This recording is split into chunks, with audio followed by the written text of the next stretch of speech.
The screech of tires cut through the afternoon air like a knife through butter. Tasha Green felt the impact before she saw anything, her body lifted off the ground and thrown 3 feet backward onto the cold pavement. Her laptop bag skidded across the street, papers scattering like frightened birds. Pain exploded through her left hip and shoulder as she hit the ground, the taste of copper flooding her mouth where she'd bitten her tongue. Oh God, please be okay." A man's voice, deep and shaking with panic, broke through the ringing in her ears. Tasha blinked up at the gray Seattle sky, trying to make sense of what just happened. She'd been walking out of the coffee shop, checking her phone for the 3rd time that hour, hoping for a response from the client who owed her $2,000. Money she desperately needed to pay rent. Now she was on the ground and a stranger's face hovered above her, his green eyes wide with fear. "Don't move. I'm calling an ambulance." The man already had his phone out, his hands trembling as he dialed. "No." Tasha tried to sit up, but a sharp pain in her ribs made her gasp. "No ambulance. I can't afford it. I'm so sorry. I didn't see you. You stepped out and I..." The man looked like he might be sick. He was handsome in an exhausted way, with dark hair that needed cutting and stubble that suggested he'd forgotten to shave that morning. His white button-down shirt was wrinkled and there were coffee stains on the sleeve. "Please let me get you help." I said no. Tasha pushed herself up on her elbows, ignoring the protests from her body. Around them, a small crowd had gathered. Someone was filming on their phone. "Perfect. Just perfect. I'm fine. You're bleeding." He pointed to her elbow where her green sweater had torn and blood was seeping through. Tasha looked at the wound and felt her stomach turn. It wasn't just a scrape. The skin was split open, probably needed stitches. Her jeans were torn at the knee too, and when she tried to stand, her left leg nearly buckled under her. The man caught her before she fell, his arms surprisingly steady despite his obvious panic. "That's it. You're going to the hospital. I'm taking you myself. You just hit me with your car." Tasha tried to pull away, but her body wasn't cooperating. "Why would I go anywhere with you?" "Because I'm responsible for this and I'm not going to leave you bleeding on the street." His voice was firmer now, though still laced with guilt. "My name is Julian Bennett. I'm not going to hurt you. I'm going to help you and I'm going to pay for everything. Every single thing." Tasha wanted to argue. She wanted to tell him to leave her alone, that she'd handle it herself like she handled everything else in her life. But the pain was getting worse, not better, and her vision was starting to blur at the edges. She thought about her empty bank account, her overdue rent, the client who wasn't returning her calls. "Fine." The word came out smaller than she intended. "But I'm keeping track of everything you owe me." Julian nodded, relief flooding his features. "Whatever you want. Can you walk to my car? It's right there." He pointed to a sleek black Mercedes parked at an angle on the street, the driver's door still open. Tasha let him guide her toward it, each step sending fresh waves of pain through her hip. The crowd parted for them and she heard someone mutter about rich people thinking they owned the roads. They weren't wrong. Julian helped her into the passenger seat with surprising gentleness, making sure her injured leg was comfortable before closing the door. He ran around to gather her scattered belongings, stuffing papers and her laptop into her bag with no regard for order. When he slid into the driver's seat, his hands were shaking again. "There's a hospital 10 minutes from here." He started the car, checking his mirrors 3 times before pulling out. "I'm really sorry. I was distracted. I got a call from my daughter's school and I was trying to text my assistant while driving, which was stupid and reckless and..." "You have a daughter?" Tasha wasn't sure why she asked. Maybe it was the shock talking. 4 kids actually. Julian let out a breath that sounded like a laugh without any humor in it. "Sophie is 12. The twins Luke and Lily are 10. And Emma just turned 6. Their nanny quit this morning and Sophie got sent to the principal's office for punching a boy who was bullying her brother, and I was trying to figure out how to leave a board meeting to pick her up when I hit you." Tasha closed her eyes, trying to process this information through the pain. 4 kids. A board meeting. This man wasn't just wealthy, he was busy and overwhelmed and apparently a terrible multitasker. "Is that supposed to make me feel better about being hit by a car?" she asked. "No." He glanced at her, guilt written all over his face. "Nothing makes that okay. I'm just trying to explain, not excuse." "There's no excuse." They drove in silence for a few minutes. Tasha watched the city pass by through the window, familiar streets that suddenly felt foreign. This morning she'd woken up worried about money and deadlines. Now she was in a stranger's car, bleeding and bruised, her entire afternoon derailed. "What's your name?" Julian asked softly. Tasha. Tasha Green. It's nice to meet you, Tasha. I wish it were under better circumstances. He pulled into the hospital emergency entrance and parked in a spot clearly marked for ambulances only. Wait here. I'll get a wheelchair. Before she could argue, he was out of the car and running toward the entrance. Tasha sat there, looking at the blood on her sweater, feeling the throb of pain in her hip and ribs and elbow. She should call someone. Her mother would worry. Her best friend Kenji would drop everything to come sit with her. But she didn't reach for her phone. She just sat there, watching Julian return with a nurse in a wheelchair, watching him explain the situation with animated gestures, watching him look back at the car with those worried green eyes. When he opened her door, he smiled at her. It was a small, tentative smile that didn't quite reach his eyes. Ready? He asked. Tasha nodded and let him help her into the wheelchair. As the nurse pushed her through the automatic doors, Julian walked beside her, carrying her bag and asking questions about insurance and medical history that she barely heard. She was going to let this stranger help her. She was going to let him pay her bills and ease his guilt. Not because she wanted to, but because she needed to. Because sometimes pride was a luxury she couldn't afford. And maybe, just maybe, because there was something in his eyes that told her he needed to help just as much as she needed the help. Would you really turn down help when you desperately need it, even if it comes from a stranger? What would you do in Tasha's situation? Drop a comment below and let me know your thoughts. And if you're enjoying this story, hit that subscribe button because trust me, you won't want to miss what happens next. 3 days passed in a blur of pain medication and ice packs. Tasha's diagnosis was better than it could have been. Severe bruising to her hip and ribs, a sprained ankle and 7 stitches in her elbow. No broken bones, no internal bleeding. The doctor said she was lucky. She didn't feel lucky. She felt like she'd been hit by a car, which technically she had been. Julian had stayed at the hospital for the entire 4 hours it took to get her examined, stitched up, and released. He'd paid for everything at the registration desk without even asking for the total. When she tried to thank him, he just shook his head and said it was the least he could do. He'd driven her home to her tiny studio apartment in the University District, helped her up the stairs despite her protests, and made sure she had his personal cell phone number in case she needed anything. Then he'd left, and Tasha had assumed that would be the end of it. She was wrong. The knock on her door came at 2 in the afternoon on Thursday. Tasha was on the couch in her pajamas, laptop balanced on her knees as she tried to work on a logo design for a local bakery. Her client had finally responded to her emails, not with payment but with more revision requests. The bruise on her hip had turned a spectacular purple-yellow, and moving still hurt. Coming, she called, limping toward the door. She looked through the peephole and felt her heart skip. Julian stood in her hallway, holding a massive bouquet of sunflowers and looking nervous. Tasha opened the door slowly. How did you get my address? You wrote it on the hospital forms. He had the decency to look embarrassed. I know this is probably crossing a line, showing up unannounced. If you want me to leave, I will. But I needed to check on you and I wanted to give you this. He held out a manila envelope along with the flowers. Tasha took the flowers first because they were beautiful and bright and her apartment could use some color. Then she took the envelope, which was surprisingly heavy. What is this? Open it. She did and her breath caught. Inside was a check made out to her for $15,000. That's too much. Tasha tried to hand it back, but Julian stepped backward, hands up. It covers your medical bills, which were about $4,000. The rest is for pain and suffering, lost work time, and anything else you need. He spoke quickly like he'd rehearsed this. I know money doesn't fix what happened, but I want to make this as easy for you as possible. I can't accept this. But even as Tasha said it, she was thinking about her rent, her maxed-out credit card, the student loans she'd been paying for a decade. $15,000 would change her life. Yes, you can. Julian's voice was gentle but firm. Please. It would make me feel better, and honestly, you'd be doing me a favor by not suing me, which you absolutely could and probably should do. Tasha looked down at the check, then at the man in her doorway. He was dressed more casually today, in jeans and a blue sweater that made his eyes look even greener.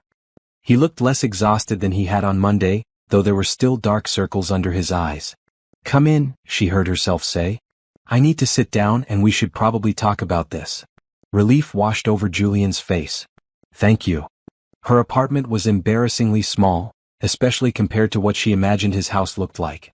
The studio was maybe 400 square feet, with a Murphy bed that was currently down and unmade, a tiny kitchenette, and barely enough room for her desk and couch. Her art prints covered the walls, and houseplants crowded every available surface. Sorry about the mess. Tasha gestured vaguely at the space as she limped back to the couch.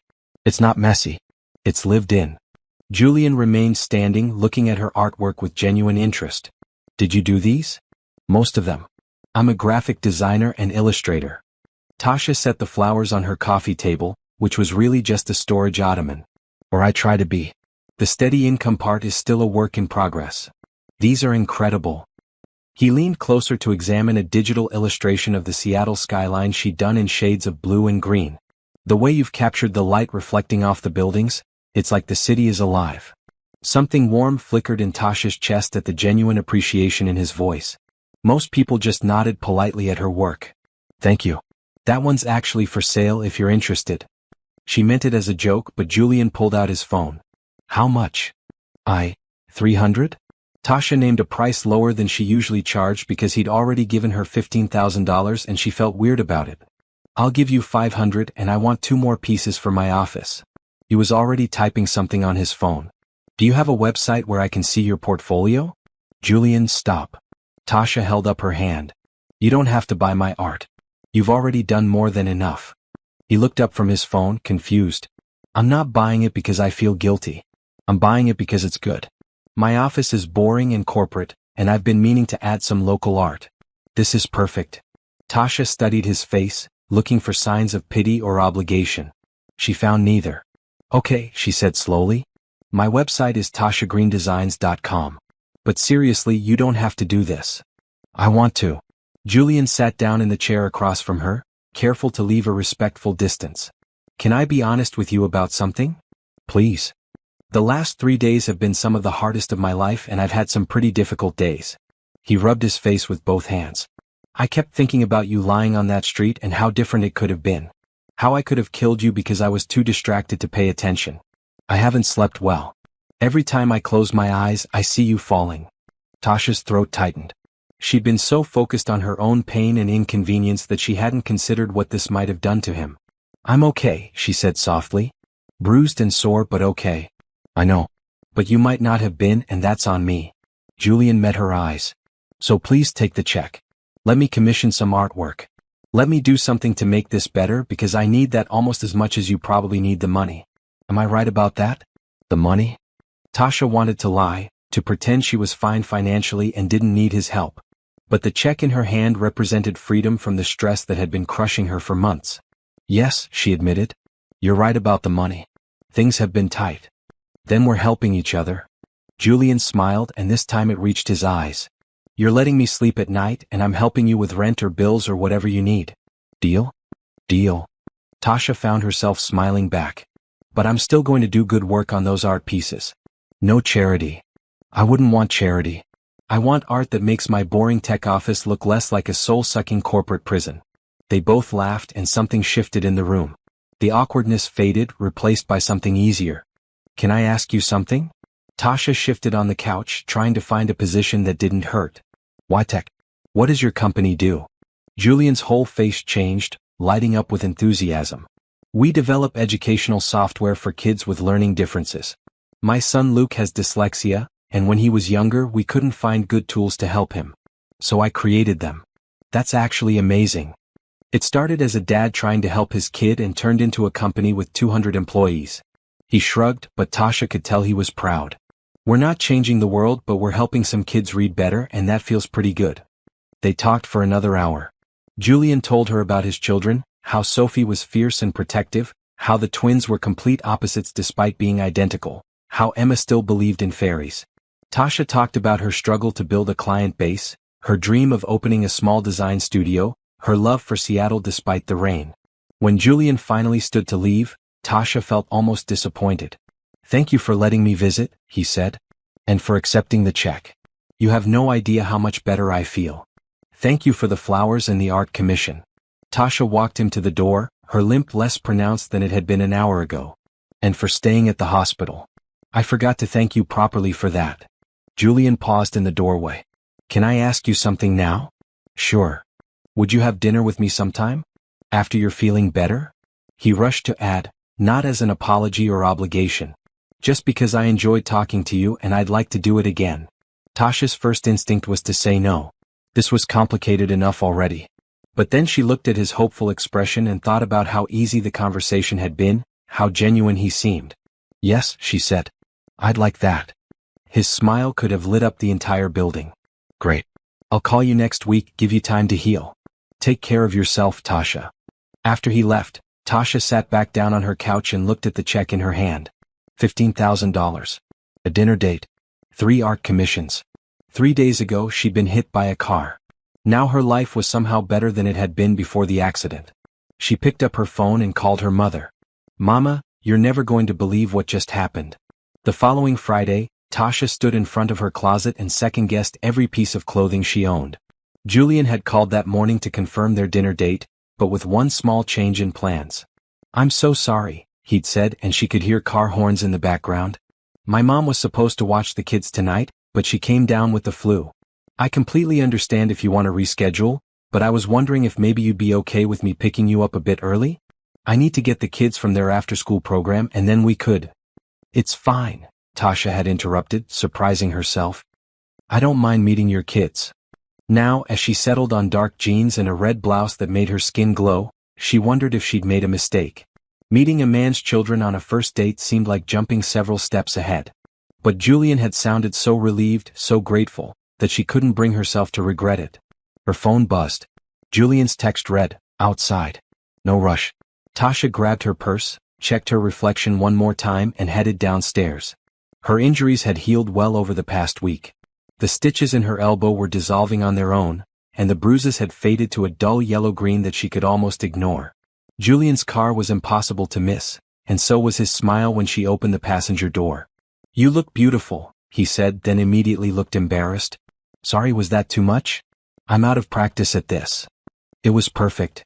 Tasha buckled her seatbelt, noticing that he looked good too. He wore charcoal pants and a white shirt with the sleeves rolled up, and he'd actually shaved. "How out of practice are we talking?"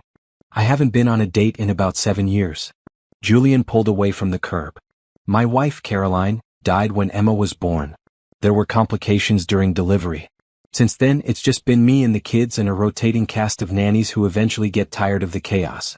"I'm sorry." Tasha didn't know what else to say. The grief in his voice was old but still present, like a scar that never quite faded. "Thank you. It was the hardest thing I've ever been through, but we're okay now. Different but okay." He glanced at her. "Is this too heavy for a first date? Should I be talking about movies or something?" "No, it's fine. I'd rather know the real stuff." Tasha settled into her seat. 7 years is a long time, though. What made you want to start dating now?" Julian was quiet for a moment. "Honestly? You did. After I hit you with my car, which I know is possibly the worst meet-cute in history, I couldn't stop thinking about you. Not just because of guilt, but because when we talked in your apartment I felt like myself for the first time in years. Not Julian the CEO or Julian the single dad. Just Julian." Tasha's chest felt warm. "That's really sweet.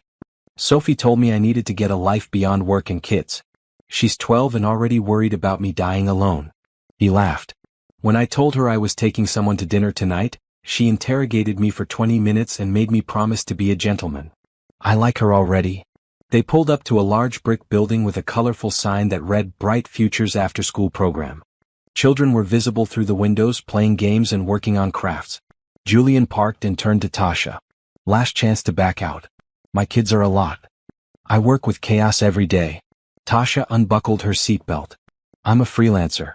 My whole life is chaos." Inside, the noise hit them immediately. Kids laughing, shouting, playing. A harried-looking woman at the front desk brightened when she saw Julian. "Mr. Bennett, perfect timing. Sophie's in the art room and the twins are in the gym. Emma is." She looked around. "Emma was just here. I'll find them." Julian led Tasha through the maze of rooms with the confidence of someone who'd done this 100 times. They found Sophie first. She was sitting at a table in the art room, drawing something with intense concentration. When she looked up and saw her father, her face transformed from serious to bright.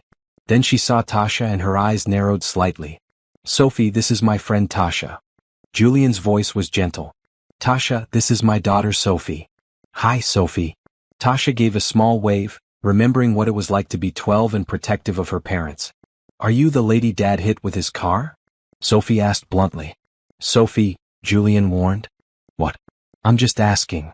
But Sophie was studying Tasha with sharp eyes that missed nothing. He felt really bad about it. He wouldn't shut up about it for days. I am that lady. Tasha sat down across from Sophie. And yes, he felt very bad. But I'm okay now, see? She held out her arm to show where the stitches had been. Sophie leaned forward to examine the healing wound. Did you sue him? No. You should have. We're rich. You could have gotten a lot of money. Sophie Elizabeth Bennet, Julian said firmly. But Tasha laughed. Your dad already gave me money to cover my medical bills and lost work. And he commissioned me to make art for his office, so we're even. You're an artist? Sophie's entire demeanor shifted. What kind? Graphic design mostly. Logos, illustrations, digital art. Tasha nodded at Sophie's drawing. That's really good. Is that a dragon? It's a phoenix rising from ashes.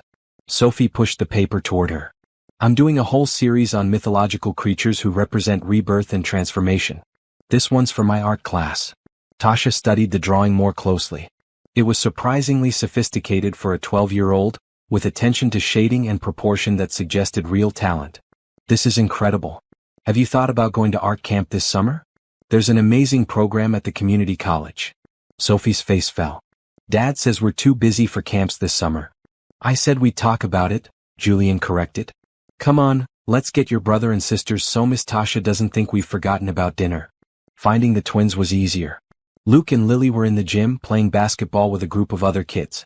They were identical in appearance, both with their father's dark hair and their mother's blue eyes according to the photo Julian showed Tasha later, but completely different in energy. Luke was quiet and methodical, lining up each shot carefully. Lily was all enthusiasm, running and jumping and laughing. Dad. Lily spotted them first and came running over, nearly tripping over her untied shoelaces. Can we get pizza? Please? Luke wants Chinese but pizza is better and… We're not getting takeout tonight, Julian said. We're going to a restaurant. With her? Luke had approached more slowly, and now he looked at Tasha with curiosity. Who is she? This is Tasha. She's joining us for dinner. Are you Dad's girlfriend? Lily asked, bouncing on her toes. We're friends, Julian said quickly, his ears turning red. That's what adults say when they like each other but don't want kids to know, Sophie informed her siblings, having followed them to the gym. Where's Emma? Julian looked around, clearly trying to change the subject. They found Emma in the reading corner, curled up on a beanbag chair with a picture book. She was tiny for 6, with curly hair that looked like it had defeated all attempts to tame it, and she was wearing a dress covered in butterflies. When she saw her father, she scrambled up and ran to him. Julian scooped her up easily and she wrapped her arms around his neck. Ready to go, baby? Emma nodded, then peeked at Tasha over her father's shoulder. Who's that? My name is Tasha. I like your dress. Thank you. I picked it myself. Emma's voice was soft. Daddy says I can always pick my own clothes. That's a good rule. Getting 4 children from the after-school program to the car was like herding cats. Sophie argued about sitting in the back, Lily couldn't find her backpack, Luke needed to use the bathroom, and Emma wanted to bring her library book. By the time everyone was buckled in, Tasha was exhausted just from watching. Julian caught her eye in the rearview mirror and mouthed, I'm sorry. But Tasha found herself smiling. The chaos was overwhelming, but there was something warm about it too. Something alive and real that her quiet apartment never had. So where are we going for dinner? Sophie asked. I was thinking that new Italian place downtown, Julian said. But I don't like Italian, Luke protested. You like pasta, Julian countered. That's different. How is pasta different from Italian food? Lily started singing a song from a movie. Emma joined in off-key but enthusiastic. Sophie rolled her eyes and looked out the window. Julian met Tasha's eyes in the mirror again, this time with a look that said, See what I deal with? Tasha just grinned. 20 minutes later, after a debate about restaurants that involved all 4 children stating different preferences, Julian pulled into the parking lot of a family-style restaurant that served everything from burgers to stir-fry. It was a compromise and not what he'd planned for their first date, but the kids seemed happy. This isn't exactly the romantic dinner I promised, Julian said quietly as they walked toward the entrance. It's perfect, Tasha replied and meant it. Inside the restaurant, they squeezed into a large booth.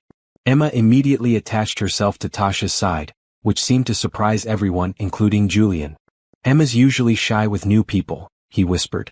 But Emma was showing Tasha her menu, pointing out all the items with stars next to them. Those are the best ones, she confided. The stars mean they're special. Good to know. I'll definitely order something with a star. Dinner was chaotic but fun. Lily talked non-stop about her soccer team. Luke asked Tasha detailed questions about graphic design software. Sophie warmed up gradually, eventually showing her some sketches on her phone. Emma fell asleep against Tasha's arm halfway through the meal, her small body warm and trusting. Julian watched all of this with an expression Tasha couldn't quite read. Relief maybe. Or hope. When the check came, Tasha reached for her purse, but Julian waved her off. This was supposed to be our date, remember? Some first date. You basically hired a babysitter. You're doing this for free, so definitely not a babysitter. He grinned. Besides, you're a natural with them. Emma never warms up to anyone this fast. On the drive back to her apartment, with all 4 kids now asleep in the back, Julian spoke softly. Thank you for tonight. I know this wasn't what you signed up for. I had a good time, Tasha said honestly. Your kids are great. They like you too. I could tell. He pulled up in front of her building. Can we do this again? Maybe just the 2 of us next time? Or maybe not. The words came out before Tasha could stop them. I mean, your kids are part of your life. Hiding that seems like a waste of time if we're going to keep seeing each other. Julian's smile was brighter than the streetlights. You want to keep seeing me? I want to keep seeing all of you. Tasha unbuckled her seatbelt. Even the chaos. She didn't see the text message until she was back in her apartment. It was from Julian. You have no idea how much tonight meant to me. Thank you for giving us a chance. Tasha looked at the words for a long time before responding. Thank you for letting me in. She fell asleep that night thinking about Emma's small hand in hers, Sophie's gradual smile, the twins' energy and Julian's grateful eyes. She thought about chaos and family and possibilities she hadn't considered before. Maybe getting hit by a car was the best thing that ever happened to her. Tasha had just finished a logo design for a new bakery when her phone rang. Julian's name flashed on the screen and she smiled before answering. Hey, how's your morning? Terrible. Catastrophic. I'm drowning. Julian's voice was strained in a way she hadn't heard before. Tasha, I need help and I know I have no right to ask, but I'm desperate. What's wrong? Are the kids okay? The kids are fine. I'm the problem. She heard him take a deep breath. My nanny quit. Well, she gave 2 weeks' notice, which ended yesterday. I have 3 interviews scheduled for potential replacements, but the first one isn't until next Friday, and I have a huge investor meeting in San Francisco on Monday that I absolutely cannot miss, and the kids have school and activities and Emma has that field trip on Wednesday that requires a parent or guardian, and my mom is still sick, and... Julian breathed. Sorry? I'm spiraling. Another breath. I was wondering if there's any chance, any at all, that you might be able to help me out for a week or 2. Just until I find someone permanent? I know it's a huge ask and you have your own work, but I'd pay you. Very well. Whatever your rate is times 3. Times 5. Name your price. Tasha leaned back in her chair processing this. They'd been on 3 dates over the past 2 weeks, all of them involving his children. She'd grown fond of all 4 kids, especially Emma, who now drew her pictures and saved them for when Tasha came over.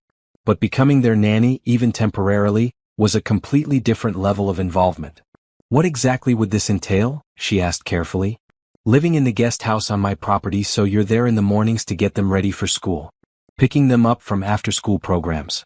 Making sure they do homework and get dinner and don't kill each other. I'd be home by 6 most days, earlier when possible. You'd have your own space to work during school hours. The guest house has Wi-Fi and an office setup. You have a guest house? I have a lot of property. It's ridiculous, honestly, but Caroline wanted a place where the kids could run around. His voice softened when he mentioned his late wife. Look, I know this is crazy. We've only known each other a few weeks. But the kids already love you and I trust you and I'm completely out of options.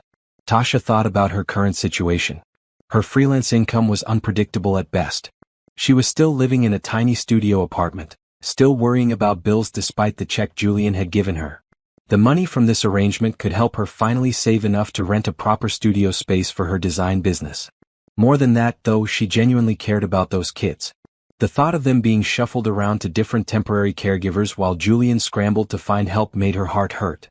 What's the pay? She asked. She heard Julian exhale in relief. $3,000 a week, plus room and board. If you stay longer than 2 weeks, we can renegotiate. You can work on your design projects during school hours. I won't interfere with your client work at all. $3,000 a week was more than she usually made in a month. When would I start? Is tomorrow too soon? Julian's voice was hopeful and desperate in equal measure. I'd need to fly out Sunday night to make the Monday morning meeting. Tomorrow is Saturday. I know. I'd spend the day showing you everything. Routines, schedules, where everything is. Sophie can help too. She basically runs the house anyway. He paused. Tasha, I know this is asking a lot. If you need time to think about it, I'll do it. The words came out clear and certain. I'll help you. Really? You will? Oh my God, thank you. Julian sounded close to tears. Thank you so much. I can pick you up tomorrow morning, help you pack whatever you need. The guest house is fully furnished, but bring anything that makes you comfortable. After they hung up, Tasha sat in her apartment and wondered what she'd just agreed to. Moving in with a man she'd known for less than a month, taking care of his 4 children, essentially playing house with a family that wasn't hers. Her mother called an hour later as if she had some kind of maternal radar. Baby girl, tell me you're not doing what I think you're doing. If you think I'm temporarily moving into a guest house to help the man who hit me with his car take care of his 4 kids while he finds a permanent nanny, then yes, I'm doing exactly that. Her mother was silent for a long moment. Have you lost your mind? Maybe. Tasha started mentally cataloging what she'd need to pack. But Mama, these kids need help. Julian's drowning. And the pay is really good. It's not about the money and we both know it. Her mother's voice was gentle now. You're getting attached. They're easy to get attached to. What happens when he finds a new nanny and you have to leave? What happens to those kids who've gotten attached to you too? Tasha didn't have an answer for that. She hadn't let herself think that far ahead. I'm just helping out a friend, she said finally. Well, you keep telling yourself that. But her mother's tone wasn't judgmental. Just be careful, baby. With your heart and with theirs. The next morning, Julian picked her up at 8. He helped her carry 2 suitcases and a box of art supplies down to his car, and then they drove north out of the city. After 20 minutes, they turned onto a private road that wound through trees before opening up to reveal a sprawling property.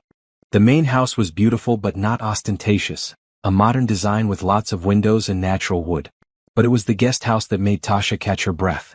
It sat about 100 yards from the main house, connected by a stone path. It was smaller but just as beautiful, with its own porch and garden. This is where I'll be staying? She asked. If it's okay.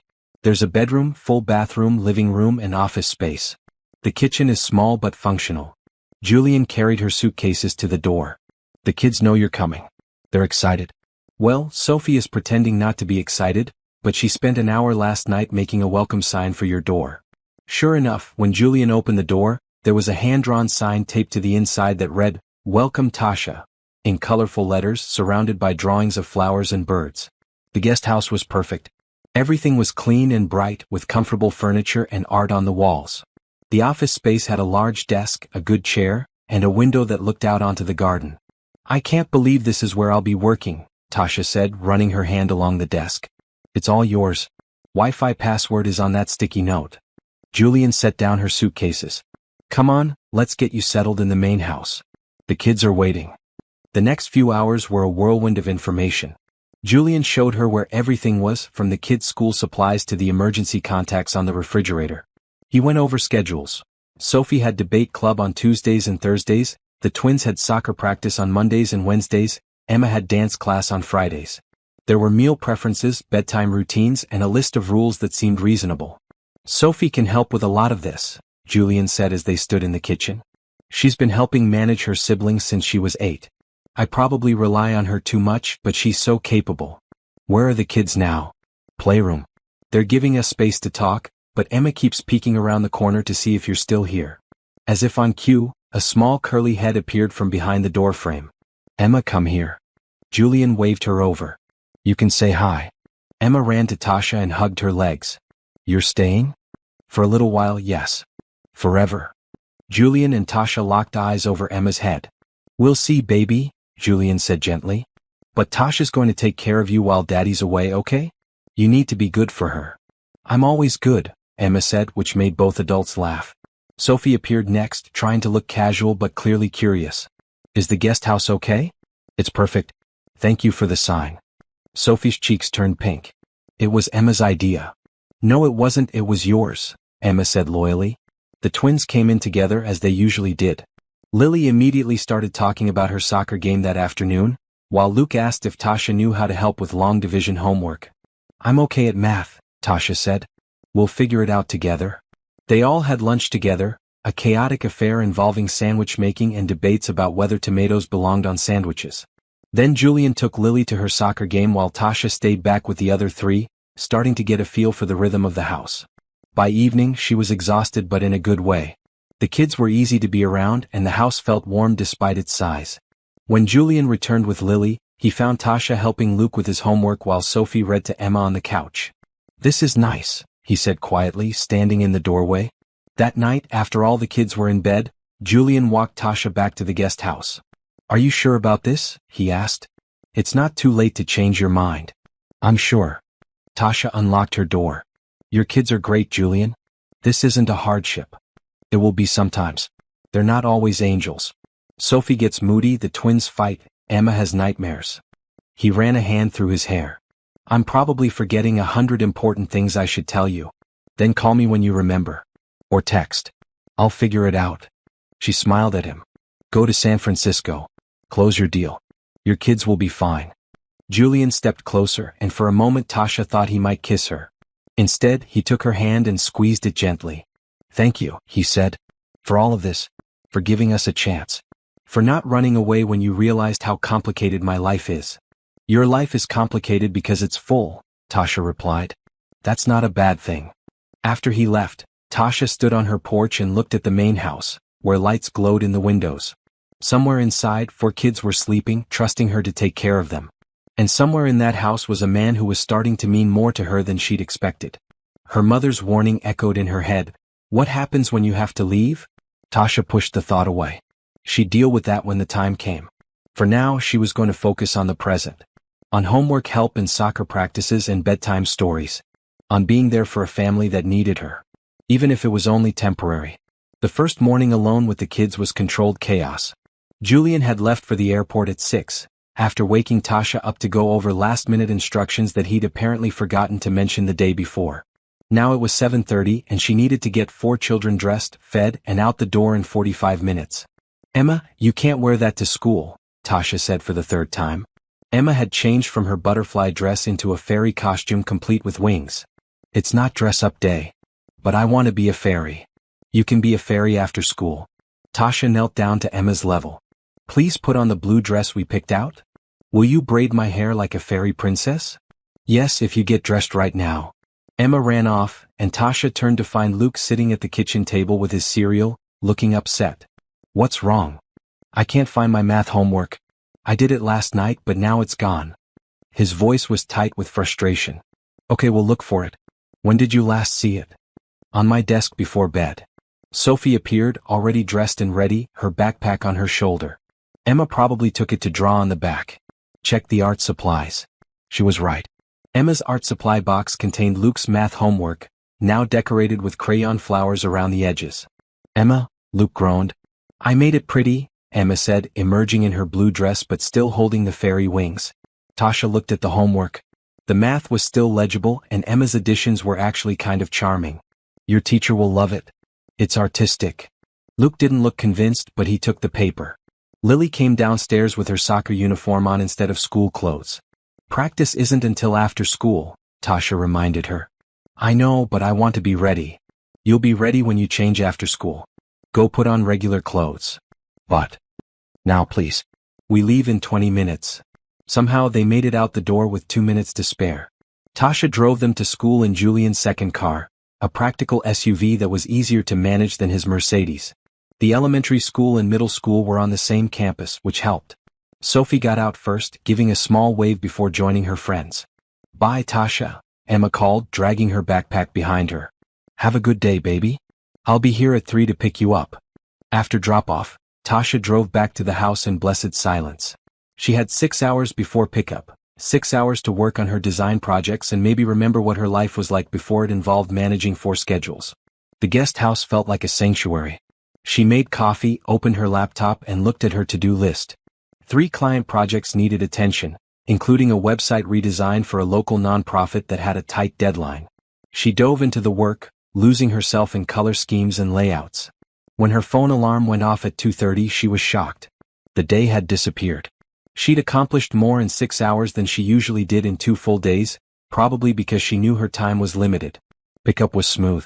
Emma came running out of her classroom and hugged Tasha's legs like she'd been gone for a month. Luke and Lily appeared together, arguing about something that had happened at recess. Sophie was last as usual, talking to her teacher about an upcoming project. "Can we get ice cream?" Lily asked as they walked to the car. "Did your dad say you could have ice cream on school days?" "He says no added sugar after school on weekdays," Sophie said, giving her sister a look. "Lily knows that." "But Tasha's not Dad," Lily argued. "Nice try." Tasha unlocked the car. "We're having the snacks your dad left. Apple slices and cheese." "Boring," Lily muttered, but she didn't argue further. Back at the house, Tasha set the kids up with their snacks and started homework supervision. This turned out to be more complicated than expected. Luke needed help with a science project about ecosystems. Lily couldn't focus and kept getting up to practice soccer moves in the living room. Sophie was working on an English essay and didn't need help but kept getting distracted by her phone. Emma, who didn't have homework yet, decided to draw a picture of everyone.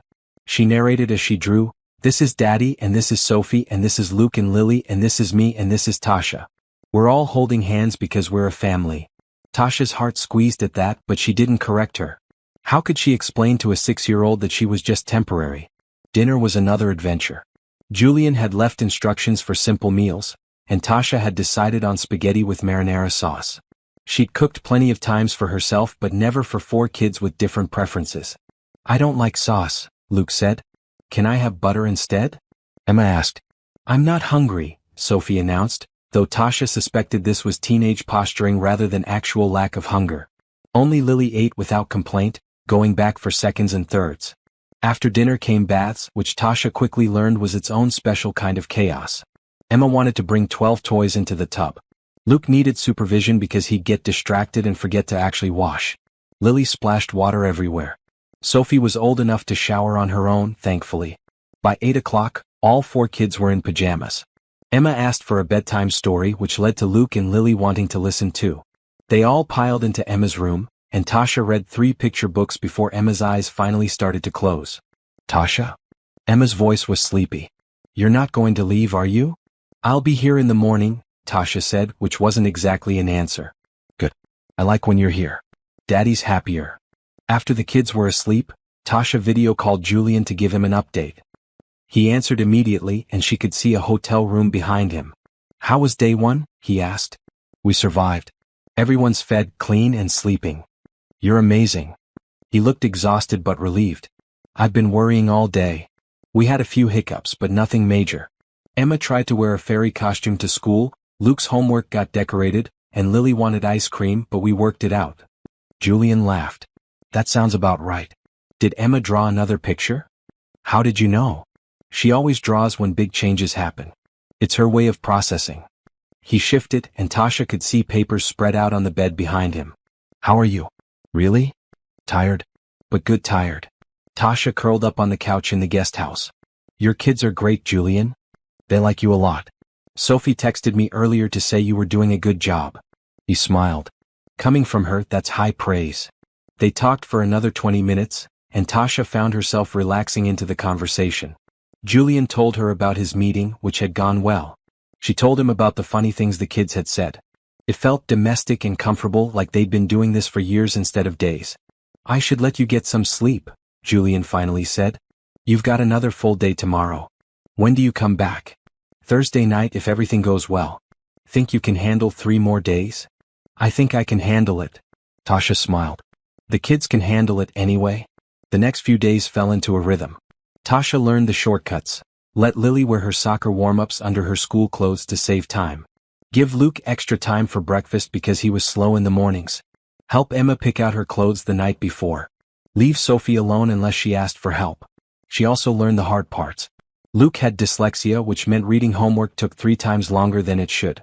Sophie was dealing with friend drama at school that she didn't want to talk about. Lily's competitive nature meant she got upset when she didn't score in soccer. Emma had nightmares twice, and both times she came to the guest house instead of staying in the main house alone.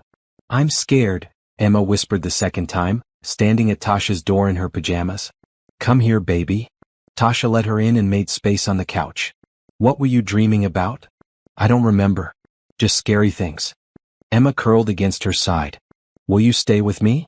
Tasha carried her back to the main house and lay down in Emma's small bed until she fell back asleep. When she tried to leave, Emma's hand clutched her shirt. Don't go yet. So Tasha stayed and eventually fell asleep herself, waking up at dawn with a crick in her neck and Emma sprawled across her. On Wednesday she chaperoned Emma's field trip to the zoo. It was exhausting keeping track of 6-6-year-olds, but Emma was so proud to have her there that Tasha didn't mind the chaos. This is my Tasha, Emma told everyone. She lives with us now. Each time Emma said something like that, Tasha felt a pang of guilt. She was getting too attached and so were the kids. This was only temporary. In a week or two Julian would hire a real nanny, and Tasha would move back to her apartment and become just a friend who visited sometimes. But it was hard to remember that when Luke showed her his A on the science project she'd helped him with. When Sophie asked her opinion on college essays even though Sophie was only in 7th grade. When Lily insisted Tasha come to her soccer game and cheered extra loud when Tasha arrived. When Emma drew another picture, this one labeled My Family, with Tasha right in the middle. Thursday afternoon, Tasha was making dinner when her phone rang. It was Julian. Hey, I'm at the airport. I'll be home in about 3 hours. The kids will be excited. Tasha stirred the pasta sauce. How did everything go? Better than expected. We got the funding, plus 2 of the investors want to partner on additional projects. His voice was warm. I couldn't have done this without you, Tasha. Knowing the kids were taken care of, that they were happy, it let me focus completely on work. I'm glad I could help. Listen about that. Julian paused. Can we talk when I get home? About maybe extending this arrangement? Tasha's heart skipped. Extending how? I'll explain everything tonight. But just so you know, you're not temporary to us. You're family. At least that's how we see it. After they hung up, Tasha stood in the kitchen, wooden spoon in hand, trying to process what he'd said. Family.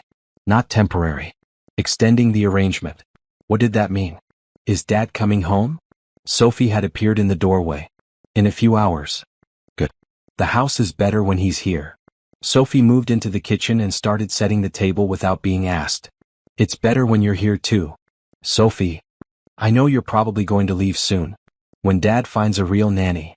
Sophie's voice was matter-of-fact, but Tasha heard the hurt underneath. Everyone leaves eventually. That's not true. My mom left.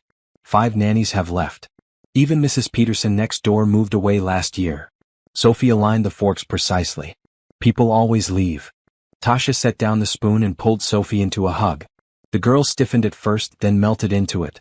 I'm not planning on leaving, Tasha said softly. Not unless you want me to. We don't want you to. Any of us. Sophie pulled back, wiping her eyes quickly. Emma cries in her room sometimes because she's worried you'll go away. Luke told his teacher that his new mom is helping him read better. Lily put your picture on her soccer locker. And Dad actually smiles now. Your dad smiled before. Not like he does when he talks about you. Sophie gave her a look that was far too mature for 12. He's in love with you. Anyone can see it. Before Tasha could respond, the twins burst into the kitchen, arguing about which movie they should watch after dinner. Emma followed, carrying a new drawing. The moment passed, but Sophie's words stayed with Tasha all evening. When Julian finally arrived home, the kids tackled him in the entryway. He hugged each of them, listened to their stories, and admired Emma's drawings. But his eyes kept finding Tasha across the room, and the look in them made her heart race. After the kids went to bed, Julian walked Tasha to the guest house like he had that first night. But this time he didn't just say goodnight at the door. Can I come in? We should talk. Tasha led him inside, suddenly nervous. They sat on the couch and Julian turned to face her. I've been doing a lot of thinking this week, he began. About what I want, what the kids need, what makes sense for all of us. Okay. I don't want to hire another nanny. I want you to stay. Not as an employee exactly, but as... He searched for the right word. As part of our family. Permanently. Julian. I know it's a lot. We've only known each other a few weeks. But Tasha, these have been the best weeks I've had in years. The kids are happier, I'm happier, and it's all because of you. He took her hand. I'm not proposing or anything that's serious. Not yet. But I want you to stay. Keep living in the guest house if that's more comfortable, or move into the main house. Keep working on your design business, but know you'll always have a home here. With us. Tasha looked at their joined hands. Everything he was offering was exactly what she wanted. But the responsible part of her brain was waving red flags. This is really fast, she said. I know. If you need time to think about it. What happens if things don't work out between us romantically? The question had to be asked. The kids are already attached. So am I. If we try dating seriously and it falls apart, everyone gets hurt. Then we'll deal with it like adults, Julian said simply. But Tasha, I'm not a reckless person. I don't make impulsive decisions, especially not ones involving my children. I've thought about every angle, every possible outcome. And I keep coming back to the same conclusion. You belong here. With us. You're sure? I've never been more sure of anything. He squeezed her hand. Stay. Please. Let's see where this goes. Tasha thought about Emma's drawings, Luke's proud smile over his science grade, Lily's enthusiasm, Sophie's guarded hope. She thought about waking up every morning with purpose, about being part of something bigger than herself. Okay, she said. I'll stay. Julian's smile could have lit up the entire estate. Really?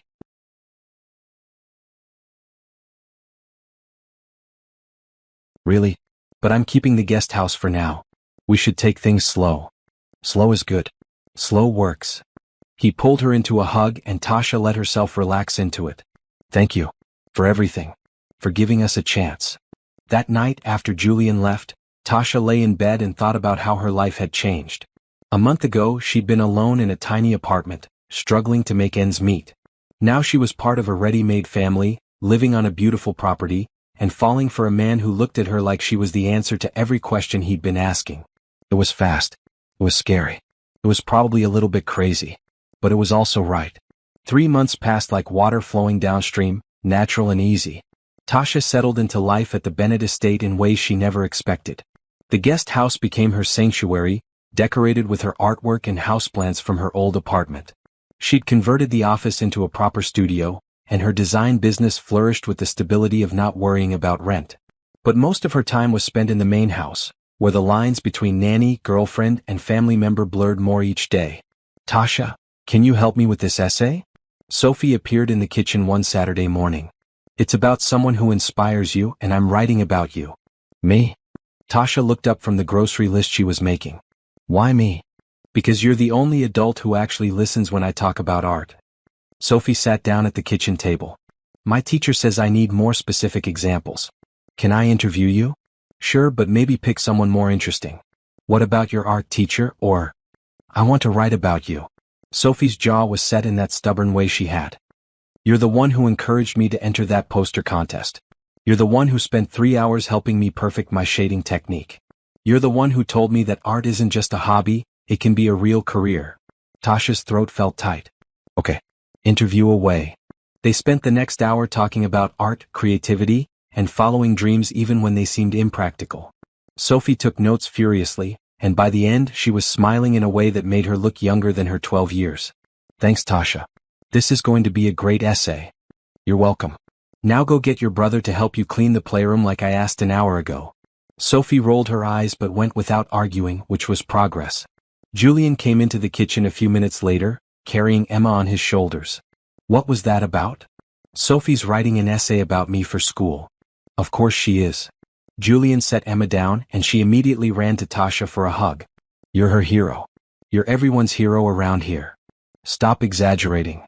I'm not. He kissed her cheek, something that had become natural over the past few weeks.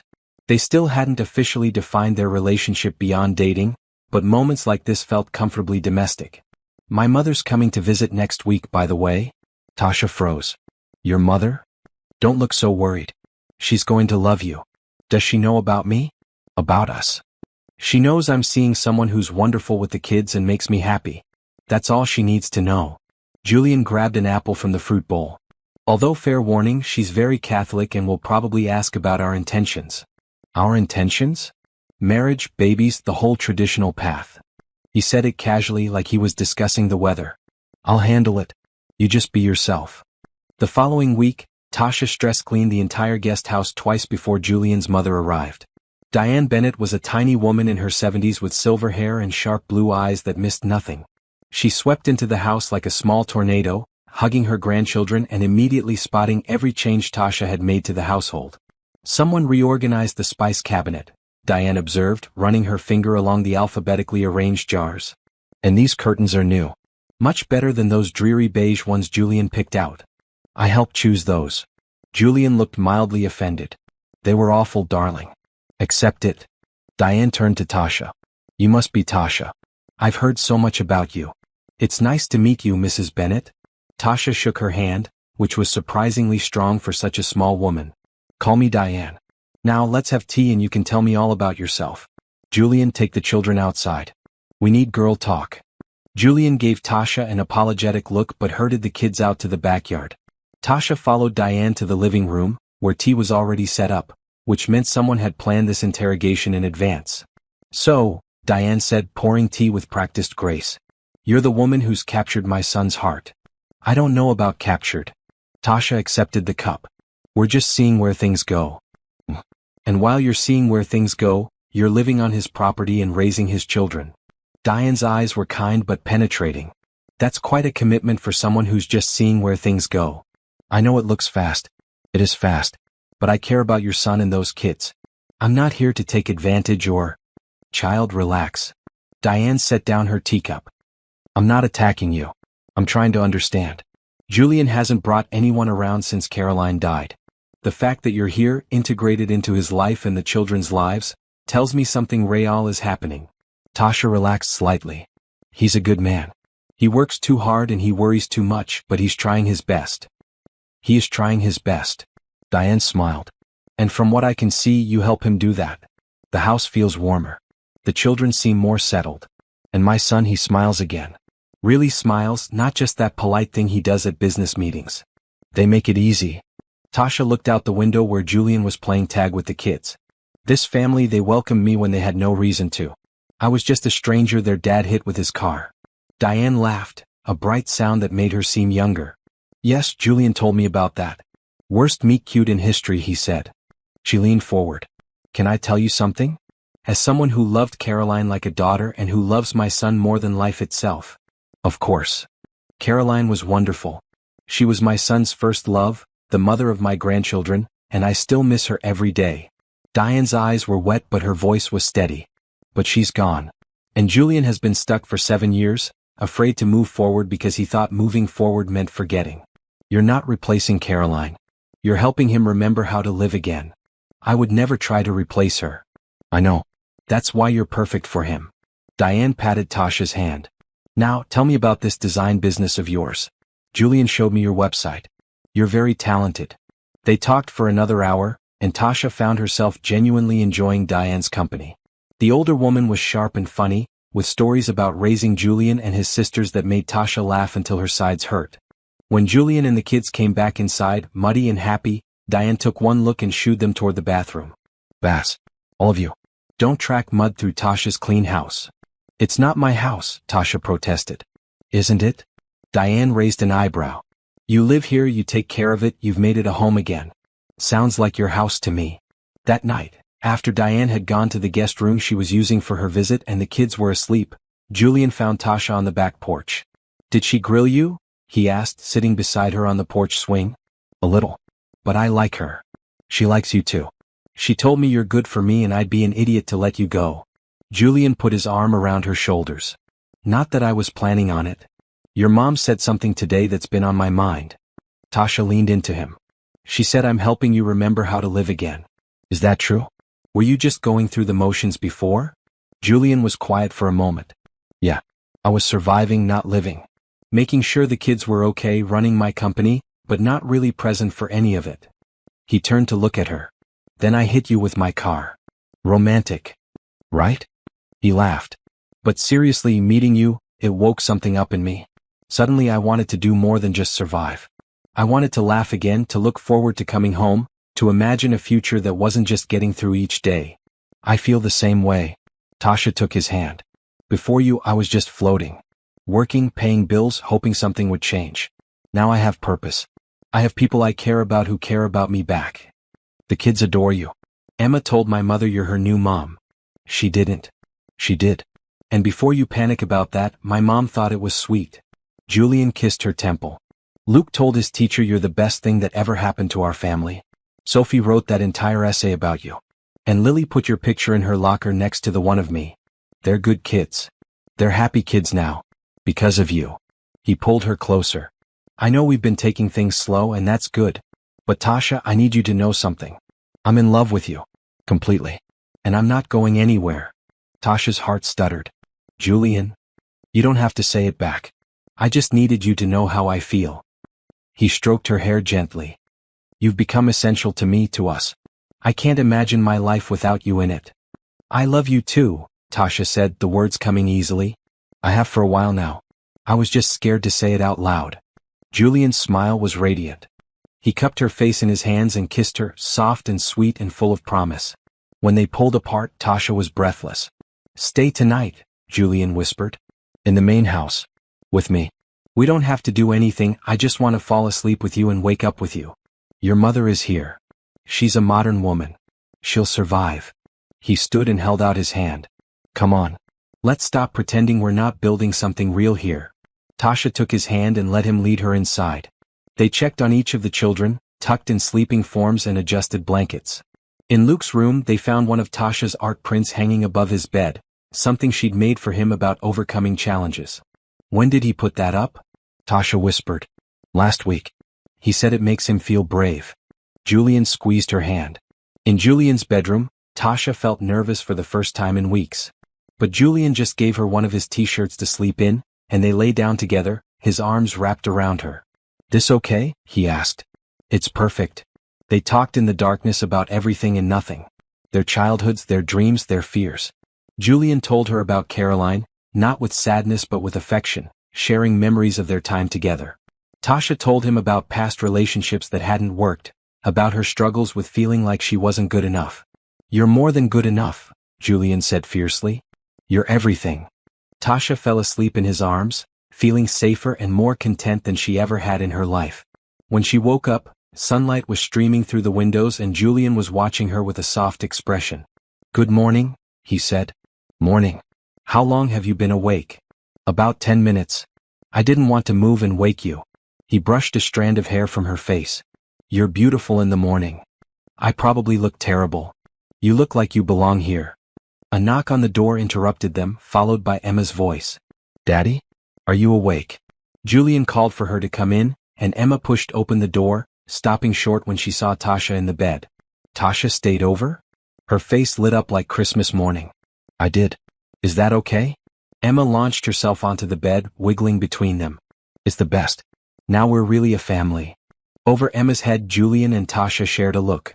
They were really doing this. Building something real, something lasting. And it felt absolutely right. Later that morning, Diane found Tasha in the kitchen making breakfast for everyone. The older woman gave her a knowing smile. So you stayed in the main house last night. Is that a problem? Tasha asked, suddenly worried about Catholic judgment. Not at all. It's about time. Diane started setting the table. Life's too short to waste time pretending you don't love each other. I can see you're good for my son and those children.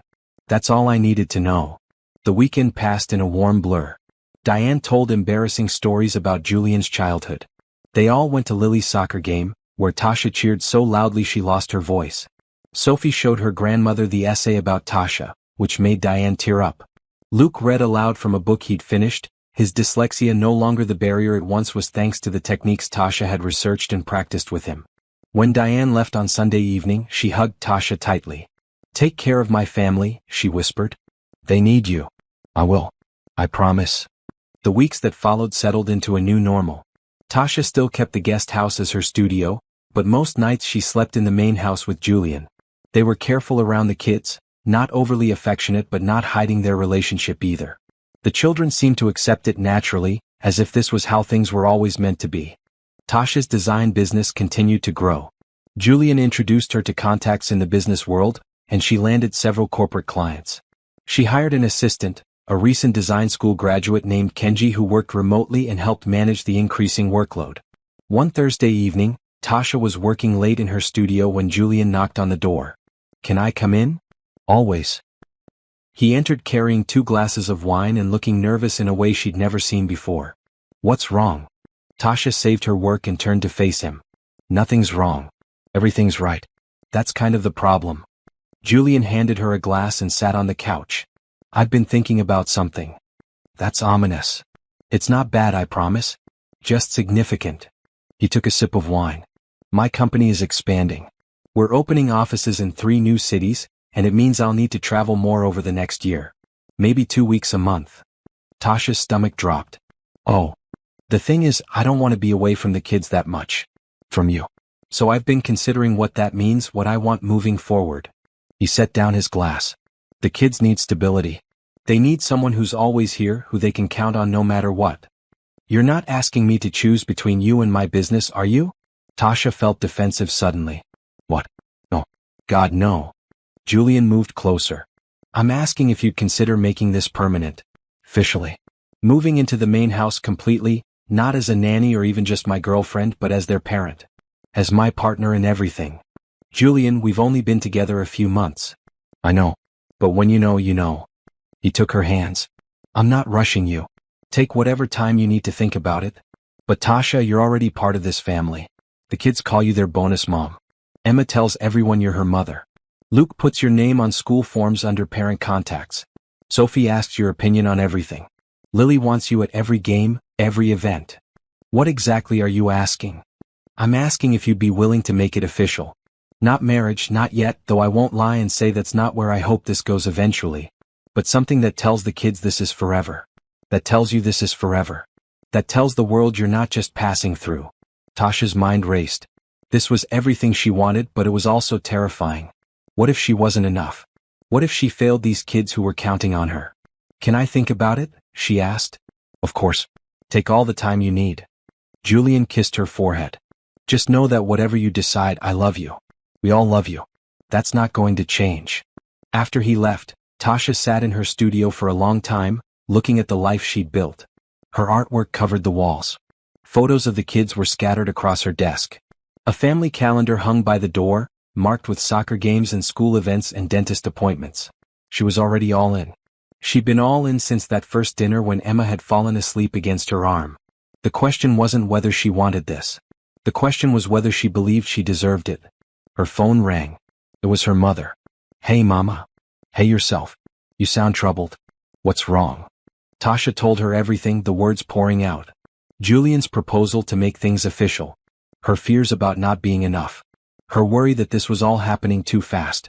Her mother listened without interrupting, then said, Baby girl, let me ask you something. Are you happy? Yes. Completely. Do those children love you? I think so. Yes.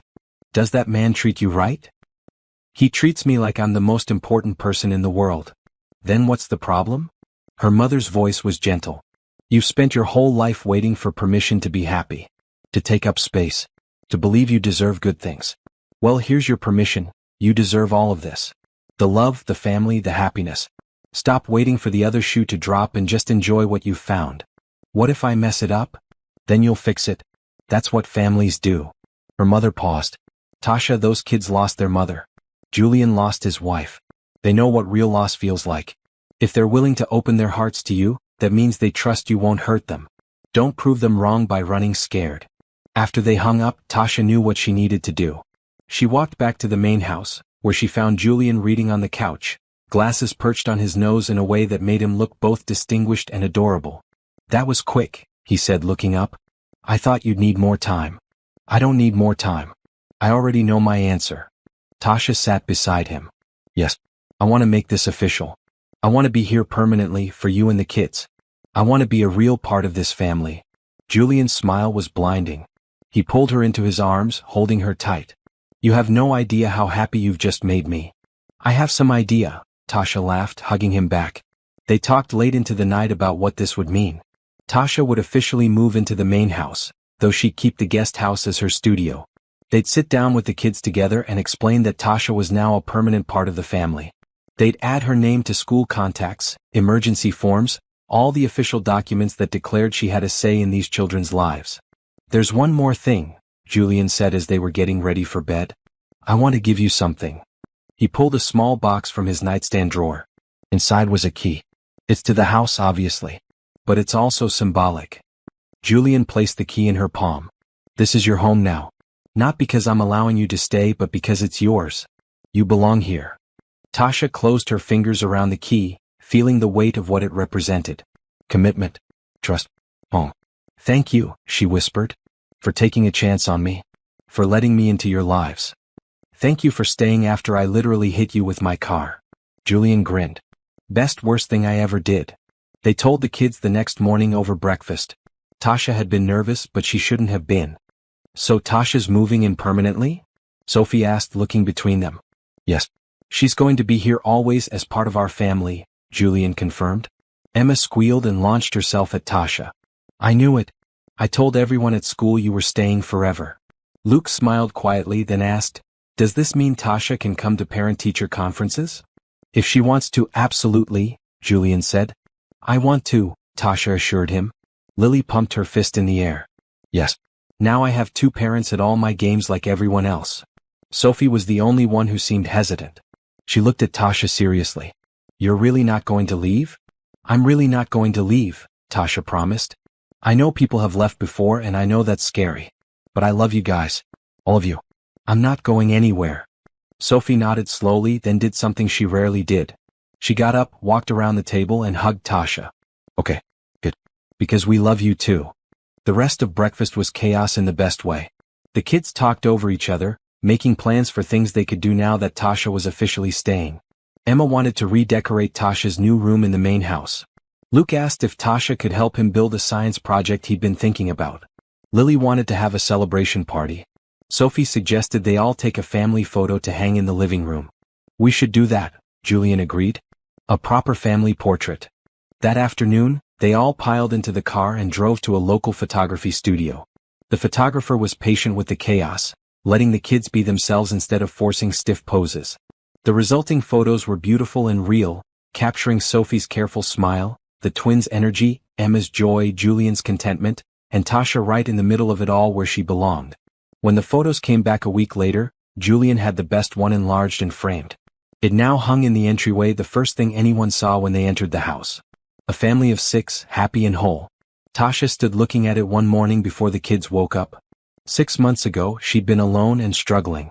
Now she was surrounded by love, by purpose, by a family that chose her as much as she chose them. Pretty great, isn't it? Julian appeared behind her, wrapping his arms around her waist. It's everything, Tasha said softly. I never thought I'd have this. Well, you do. And we're never letting you go. He was right. This was hers now. This family, this home, this life. And she was going to spend every day proving she deserved it. 6 months had passed since Tasha officially moved into the main house. The rhythm of their life together had become as natural as breathing. She knew which kid needed what on any given morning, knew when Julian was stressed even before he said anything, knew the exact spot on the back porch where the afternoon light was perfect for sketching. But there was one thing she hadn't told them. One secret she carried like a stone in her chest. The conversation happened on a random Tuesday evening. The kids were all in bed, exhausted from a day at the amusement park. Julian and Tasha were on the couch, her feet in his lap while he absently massaged them. I've been thinking, Julian said, his voice careful in a way that made Tasha look up from her tablet. About? The future. Our future. He met her eyes. I want to marry you, Tasha. Not right now necessarily, but someday. I want you to be my wife, not just my partner. Tasha's heart jumped into her throat. Julian? I know we haven't talked about it explicitly, but I think we've both been thinking it. He continued to rub her feet, grounding her with the familiar gesture. The kids already see you as their mother. My family adores you. And I'm completely in love with you. I love you too. The words were automatic, true without question. So what do you think? About marriage, about making this official in every possible way? He smiled and it was full of hope. We don't have to rush. But I'd like to know we're moving in that direction. This was the moment. Tasha knew she had to tell him now before things went any further. Before he started planning a future that might not be possible. There's something I need to tell you first, she said, pulling her feet back and sitting up straighter. Something I should have mentioned before, but I was scared. Julian's expression shifted to concern. Whatever it is, we can handle it. I can't have children. The words came out flat, emotionless, the way they always did when Tasha said them out loud. I have a condition called premature ovarian failure. My doctors found it when I was 25, after I'd been trying to figure out why my cycles were so irregular. Basically, my ovaries don't work properly. I can't get pregnant naturally, and even with fertility treatments, the chances are basically zero. She watched Julian's face, waiting for disappointment or pity or the careful retreat she'd seen in past relationships. Instead, he just looked confused. Okay, he said slowly. And that means we can't have kids together. If you were thinking about expanding the family or having a baby that's actually yours and mine, that's not possible. Tasha's voice was steady, but her hands were shaking. I know that's a big deal. It's okay if you need time to process that or if it changes things between us. Julian was quiet for a long moment. Then, to Tasha's complete shock, he smiled. Not a small, polite smile, but a genuine, almost relieved one. Good, he said simply. I've got enough kids for both of us. Tasha stared at him. What? Tasha, I have 4 children. 4 wonderful, exhausting, time-consuming children. Julian moved closer, taking her shaking hands in his. I love them more than life itself, but I'm also 40 years old and barely keeping my head above water most days. The thought of starting over with a baby, of diapers and sleepless nights and preschool again, sounds like a nightmare. But most men want their own biological children. Want to pass on their genes or whatever. I have 4 biological children who I love deeply. That doesn't mean I love them more than I love you, or that I would love a hypothetical biological child with you more than I already love being part of the family we've built. His voice was firm. You're not less valuable because you can't have kids. You're not incomplete. You're perfect exactly as you are. Tasha felt tears building behind her eyes. You really mean that? I've never meant anything more. Julian cupped her face in his hands. Do you know what I think about when I imagine our future? I think about all of us together watching Sophie graduate from high school, teaching the twins to drive, walking Emma down the aisle someday. I think about growing old with you, traveling once the kids are grown, becoming grandparents together. Not once in any of those dreams did I think about having another baby. But what if you change your mind later? I won't. I've had the baby phase. I've done the toddler years. I'm happy where we are now, with kids who can dress themselves and have actual conversations and don't require constant supervision. He smiled. Besides, you've given these kids something I couldn't give them on my own. A mother's love, patience, creativity. You complete our family. We don't need anyone else. I was so scared to tell you, Tasha. Admitted, the tears finally spilling over. My last serious boyfriend left when I told him. He said he couldn't imagine a future without his own kids.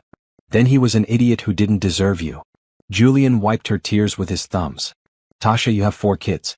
They're already yours. Emma calls you mom. Luke puts you down as his mother on school forms. Lily brags about you to her soccer team. Sophie asks your advice on everything. How is that not enough? It is enough. More than enough. Tasha laughed through her tears. I just thought you'd be disappointed. The only thing I'm disappointed about is that you've been carrying this fear around instead of talking to me about it. Julian pulled her into his arms. We're partners, remember? That means we talk about the hard stuff even when it's scary. They sat there for a while, Tasha crying into his shoulder while he held her and murmured reassurances. When she finally pulled back, she felt lighter than she had in months. So you really don't care that I can't have kids? I really don't care. Julian kissed her forehead. I care that you're here. I care that you love my children like they're your own. I care that you make me laugh and challenge me and make every day better just by existing. Whether you can have biological children has nothing to do with any of that. You're really okay with just the 4 we have? Just the 4? Julian raised an eyebrow. Tasha, 4 kids is a lot of kids. Some days it feels like we have 12. I'm more than okay with stopping here. Tasha laughed, feeling the last of her tension dissolve. They are a lot. They're everything. And so are you. Julian took her hand. So can we stop worrying about hypothetical babies and start talking about our actual future? Because I'd really like to know if you'd consider marrying me someday. Yes, Tasha said without hesitation. Someday when the time is right, I would love to marry you. Julian's smile was radiant. That's all I needed to hear. They stayed up late talking about the future in concrete terms. Where they wanted to travel once the kids were older. How they'd handle college decisions and teenage drama. What retirement might look like. Every conversation assumed they'd be together, a team facing whatever came next. Can I ask you something? Tasha said as they were finally heading to bed. When you said you've got enough kids for both of us, did you really mean for both of us? Like you see them as mine too? Tasha, you've been parenting them for almost a year now. You know their schedules better than I do. You help with homework and attend school events and comfort them when they're sad.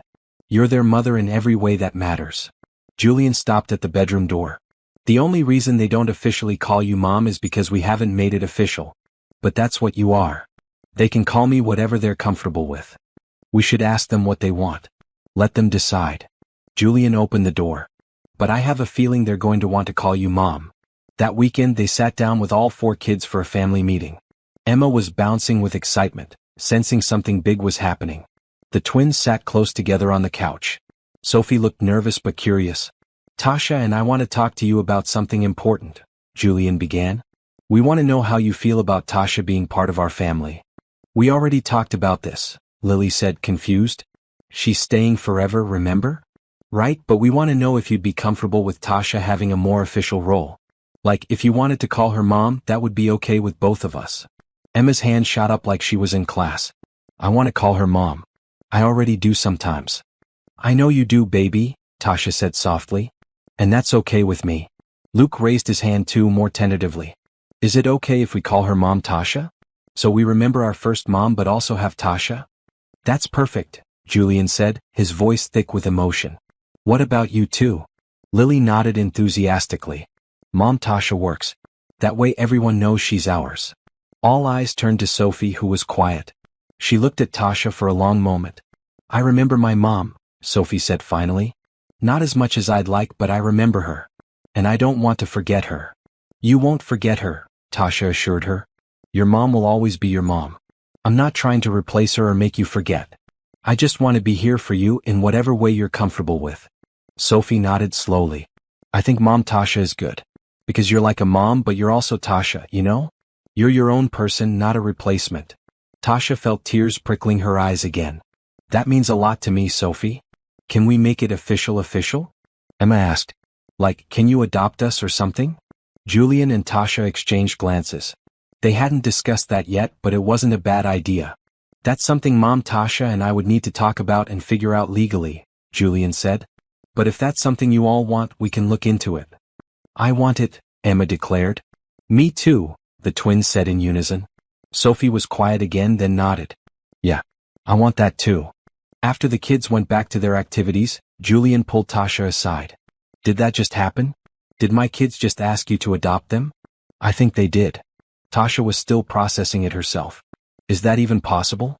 You're their biological father, and I'm not married to you. I can call my lawyer tomorrow and find out. But Tasha, if it's possible, would you want to? Julian searched her face. It's a big step. Legally, you'd be responsible for them. It's not something to take lightly. I already feel responsible for them, Tasha said. Making it legal would just match what's already true in my heart. So yes, if it's possible, I'd want to. Julian kissed her, soft and sweet and full of promise. Have I mentioned lately that I love you? Not in the last hour. Well, I do. Completely and utterly. The lawyer confirmed that it was possible for Tasha to adopt the children as a second parent, though it would be easier if she and Julian were married. They decided to wait on the legal adoption until after they were engaged officially, but they didn't wait to tell the kids that yes, when the time was right, Tasha would legally become their mother. Emma cried happy tears. Luke hugged Tasha for a solid 5 minutes. Lily did a victory dance around the living room. Sophie smiled in that careful way she had, but later that night she came to Tasha's studio. Can I tell you something? Sophie asked, hovering in the doorway. Always. I'm glad it's you. I'm glad Dad found you, and I'm glad you're going to be our mom officially. Sophie moved into the room. I used to worry about what would happen if Dad met someone. If they'd be mean or if they'd try too hard or if they'd make everything weird. But you're just right. Tasha set down her design tablet. Come here. Sophie came over and Tasha pulled her into a hug. You know what I worried about? Tasha said. I worried that I'd never be good enough. That I'd always be a poor substitute for your real mom. But you guys made me feel like I belong here, like I'm part of the family. You gave me something I didn't even know I was missing. A family? A family, Tasha confirmed. I didn't think I'd ever have kids and then I got 4 all at once. Best thing that ever happened to me. Sophie hugged her tighter. Second best. First best was Dad not killing you with his car. They both laughed and Tasha thought about how far they'd all come. From strangers brought together by an accident to a real family, chosen and cherished. That night, lying in bed next to Julian, Tasha finally felt complete. The secret she'd been carrying was out, and instead of driving him away, it had brought them closer. He loved her exactly as she was, broken parts and all. Thank you, she whispered in the darkness. For what? For not caring that I'm not perfect. For loving me anyway. Julian rolled over to face her. You are perfect. Not despite your imperfections but including them. You're perfect for me, perfect for this family, perfect exactly as you are. I love you. I love you too. And I've got enough kids for both of us, remember? He grinned. Tasha laughed. You know, when you said that, it was the best response anyone could have given me. It made me feel like I was enough just as I am. You're more than enough. You're everything. They fell asleep wrapped around each other, two people who'd found their perfect fit in the most unexpected way. And in the morning, they'd wake up to 4 kids who called Tasha Mom, who loved her unconditionally, who made every chaotic moment worth it. Tasha had spent years thinking her inability to have children made her incomplete. But lying there in the darkness, surrounded by the life she'd built, she finally understood the truth. She wasn't incomplete at all. She was whole, loved, and exactly where she was meant to be. 3 months after their conversation about adoption and the future, Julian took Tasha on a weekend trip. His mother came to stay with the kids, and for the first time in nearly a year, they were alone together for more than a few hours. They drove up the coast to a small bed and breakfast overlooking the ocean. The room was beautiful, all white linens and ocean views, but Tasha barely noticed. She was too busy being nervous.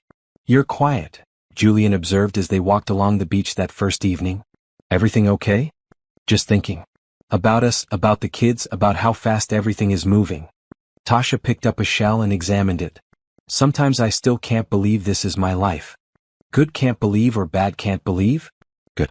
Definitely good. She slipped her hand into his. I wake up some mornings and have to remind myself that this is real. That I get to live in that beautiful house with those amazing kids and with you. Julian stopped walking and turned to face her. The sun was setting behind him, turning the sky shades of orange and pink that would have been beautiful if Tasha wasn't so focused on his face. I want to make it more real, he said. More permanent. Julian.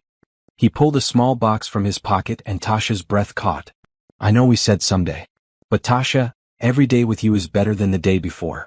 Every morning I wake up grateful that you're in my life, in our lives. I don't want to wait for someday when I'm already sure about forever. He opened the box to reveal a ring, simple and beautiful, with a single diamond that caught the fading sunlight. Tasha Green, will you marry me? Will you be my wife, my partner, and officially be the mother to my children? Will you build the rest of our lives with me? Tasha looked at the ring, at Julian's hopeful face, at the ocean stretching out behind them. She thought about Emma's drawings that always included her now. About Luke's proud smile when he brought home good grades. About Lily's soccer games where she was now listed as a parent. About Sophie's careful trust that had grown into real love. She thought about how Julian looked at her every morning like she was something precious. How he supported her business dreams. How he'd said he had enough kids for both of them and meant it completely. There was only one answer. Yes, she said, her voice strong and sure. Yes to all of it. Julian's smile was brighter than the setting sun. He slipped the ring on her finger and it fit perfectly like everything else about them. Then he kissed her and Tasha felt like her heart might burst from happiness. The kids are going to lose their minds, Julian said when they finally pulled apart. Emma's been planning our wedding since the day you moved in. Has she really? She has a whole folder. With pictures cut from magazines and color schemes and everything. He laughed. Sophie helped her put it together. I think they've been waiting for this moment as much as I have. They stayed on the beach until the stars came out talking about their future. They wanted a small wedding, just family and close friends. They'd tell the kids first thing when they got home. They'd start the adoption process immediately after the wedding. Can we make one thing clear? Tasha said as they walked back to the bed and breakfast. I'm not changing my name. Julian looked surprised. You're not. I'm keeping Green professionally because it's my business name, but I was thinking, what if the kids and I all became Bennett Green? Hyphenated. That way we're all connected, but I'm not erasing who I was before. I love that, Julian said immediately. It shows that you're not just joining us, we're all becoming something new together. Exactly. The next morning they called Diane to give her the news before telling the kids. She cried happy tears and immediately started planning. The garden would be perfect for a summer wedding, she said. Oh, and I have my mother's wedding veil that Caroline wore. Perhaps you'd like to wear it too. Tasha was touched. Are you sure? That's a family heirloom. And your family, Diane said firmly. You're marrying my son and becoming the mother to my grandchildren. That makes you family in every way that matters. When they got home Sunday afternoon, the kids were waiting on the porch. Emma ran to meet them with the others following close behind. Did you ask her? Emma demanded. Did she say yes? Let me see the ring. Julian laughed. How did you know I was going to propose? Grandma told us. She said that's why you went away together. Emma grabbed Tasha's hand to examine the ring. It's beautiful. You're getting married. We're going to be a real family. We're already a real family, Tasha corrected gently. But yes, your dad and I are getting married. The kids erupted in cheers. Lily jumped up and down. Luke high-fived Julian. Sophie tried to look cool about it but couldn't hide her smile. When's the wedding? Sophie asked. Emma's been planning it forever. She has a whole folder. I heard about the folder. We'd love to see it. Emma ran inside and came back with a thick binder covered in stickers. Inside were magazine clippings, hand-drawn sketches, and detailed notes about everything from flowers to cake flavors. This is impressive, Tasha said, flipping through pages. You really thought of everything. I wanted to be ready. Emma pointed to a picture of a flower girl dress. Can I wear this? And can Sophie be your maid of honor? And can the twins walk you down the aisle since you don't have a dad? Tasha's throat tightened. Her father had died when she was young, and she'd always known that when she got married, that walk would be bittersweet. I'd be honored to have Luke and Lily walk me down the aisle, she said. If they want to. Yes, they said together. They spent the rest of the day looking through Emma's folder and talking about the wedding. They decided on a summer ceremony in the garden, just family and a few close friends. They'd have it catered but keep it simple. They'd write their own vows.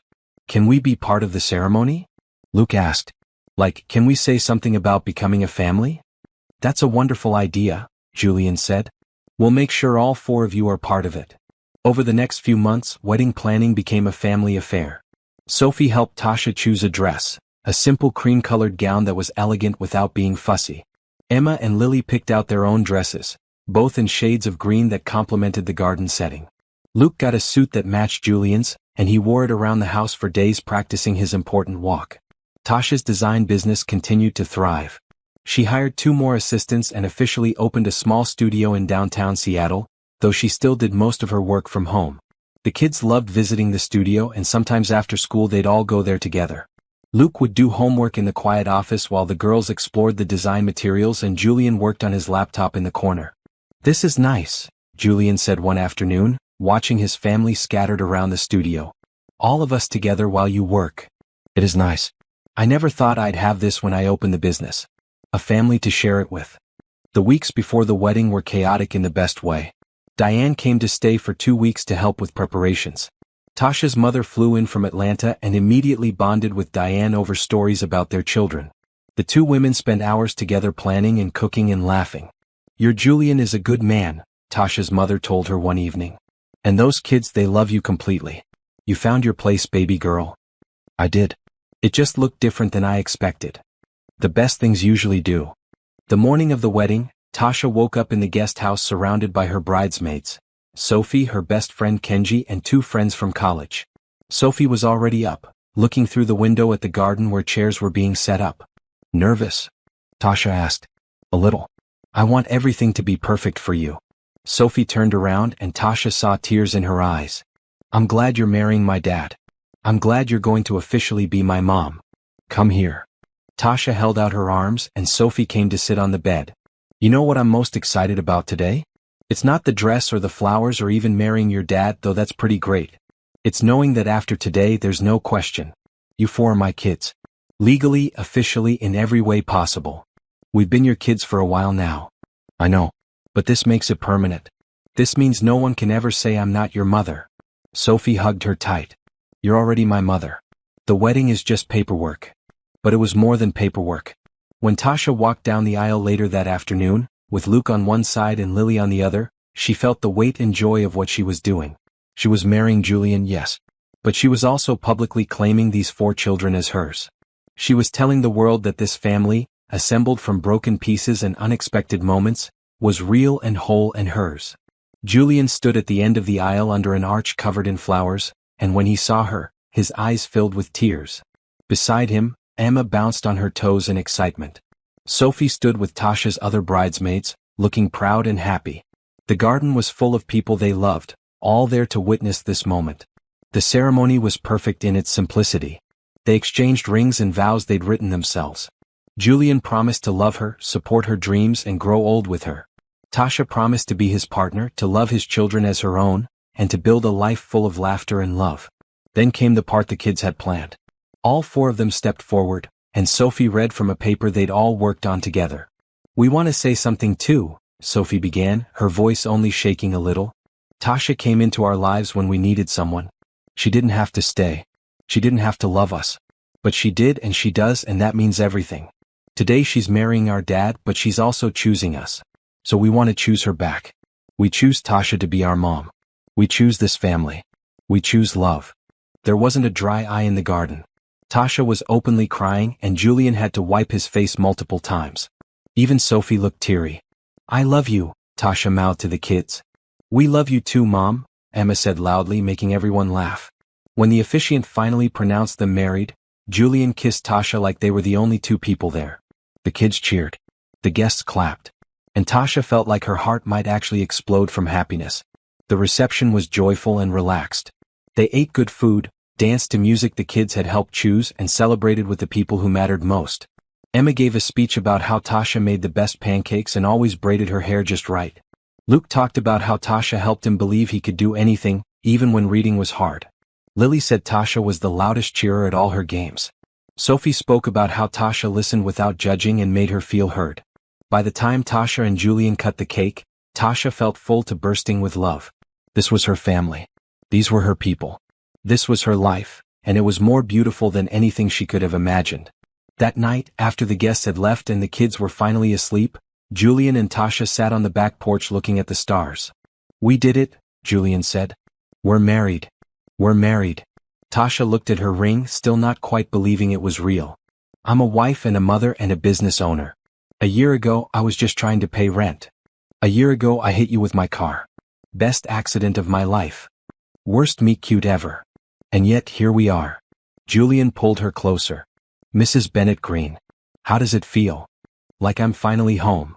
They sat there in comfortable silence, listening to the night sounds and enjoying the peace.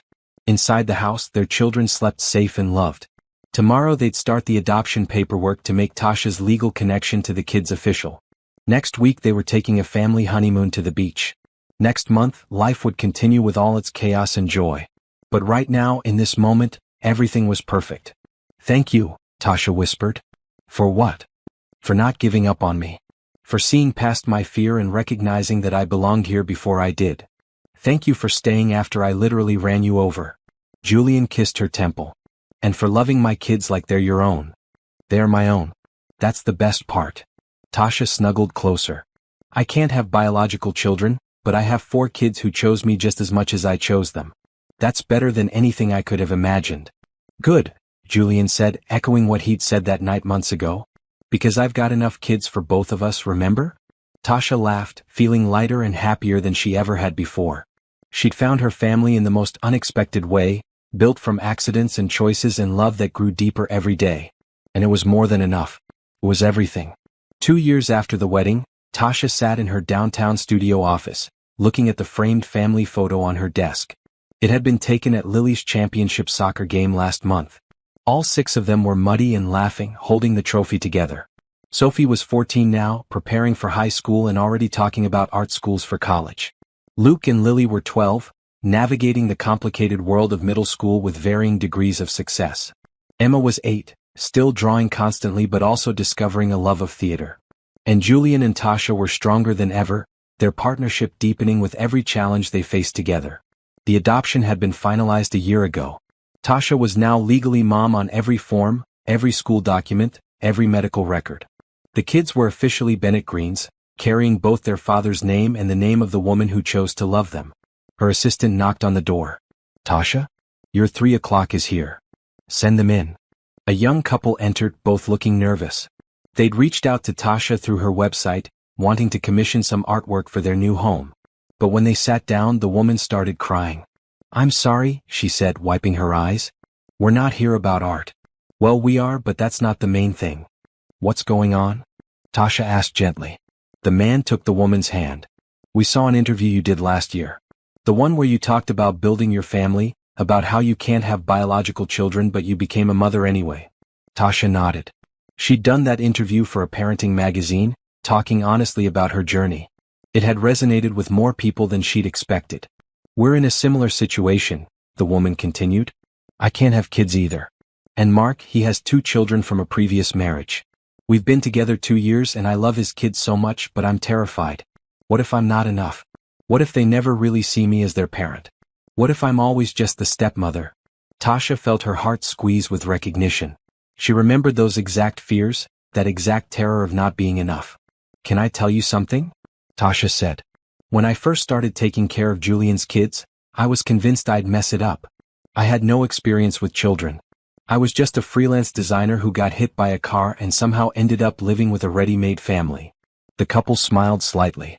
Every day I worried that I wasn't doing enough, being enough, that the kids would realize I was a fraud. Tasha picked up the photo from her desk. But you know what I learned? Love isn't about biology. It's about showing up every day.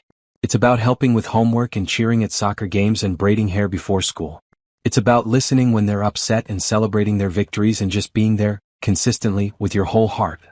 But how do you deal with not having your own? The woman asked. Doesn't it hurt, knowing you'll never have that biological connection? It did hurt for a long time.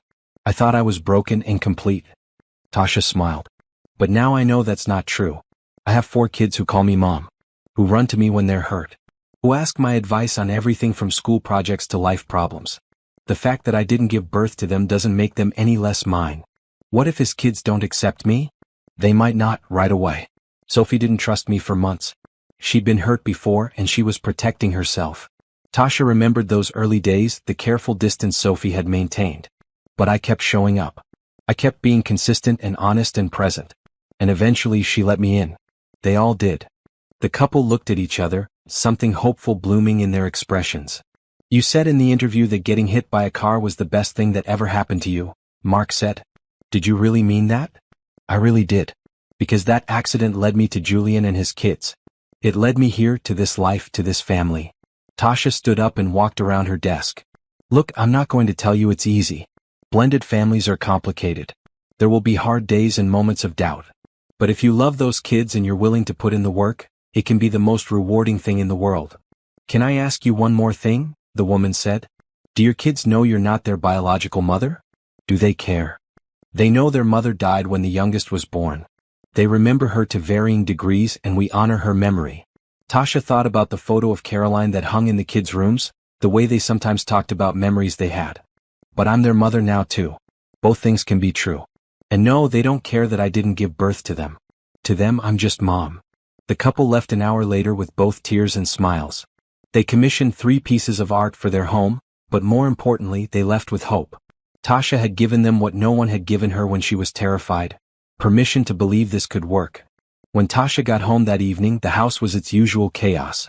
Lily was practicing soccer in the backyard. Luke was at the kitchen table struggling with math homework. Emma was singing show tunes at full volume in the living room. Sophie was on her phone, probably texting her friends but actually in the same room with everyone instead of hiding in her bedroom, which was progress. Julian was cooking dinner, looking harried but happy. How was your day? He asked, kissing her hello. Interesting. I'll tell you later. Tasha looked around at her family. Where do you need me? Luke needs help with fractions. Emma needs someone to run lines with her for the school play. Lily kicked a ball through the fence again, so we need to talk to the neighbors. Sophie is pretending she doesn't want to show you her latest drawing, but she definitely does. And I need someone to tell me if this sauce tastes right. Tasha laughed. Just another normal evening. Just another perfect evening, Julian corrected. After dinner, after homework and bath time and story time, after all 4 kids were finally asleep, Tasha and Julian had their nightly ritual of sitting on the back porch together. I met a couple today who reminded me of us, Tasha said, telling him about the young woman who couldn't have children and was struggling with becoming a stepmother. I hope I helped them. I'm sure you did. You always do. Julian took her hand. It's funny how our story keeps coming up. People are fascinated by how we met. By how you hit me with your car. Best worst decision I ever made, stopping to text while driving. He squeezed her hand. Have I told you lately how grateful I am that you didn't sue me? Not in the last few days. Well, I am. Grateful for everything. For you, for us, for this family we've built. Julian looked at the house where lights glowed in the windows. Sophie told me today that she wants to study art therapy in college. She says you inspired her. She did? She didn't tell me that. I think she was worried you'd cry. Julian grinned. You do tend to cry when the kids do something touching. I'm emotional. Sue me. Never. I love your emotions. I love how much you care about them, about all of us. He pulled her closer. Luke's teacher called me today too. She said his reading scores have improved dramatically over the past 2 years.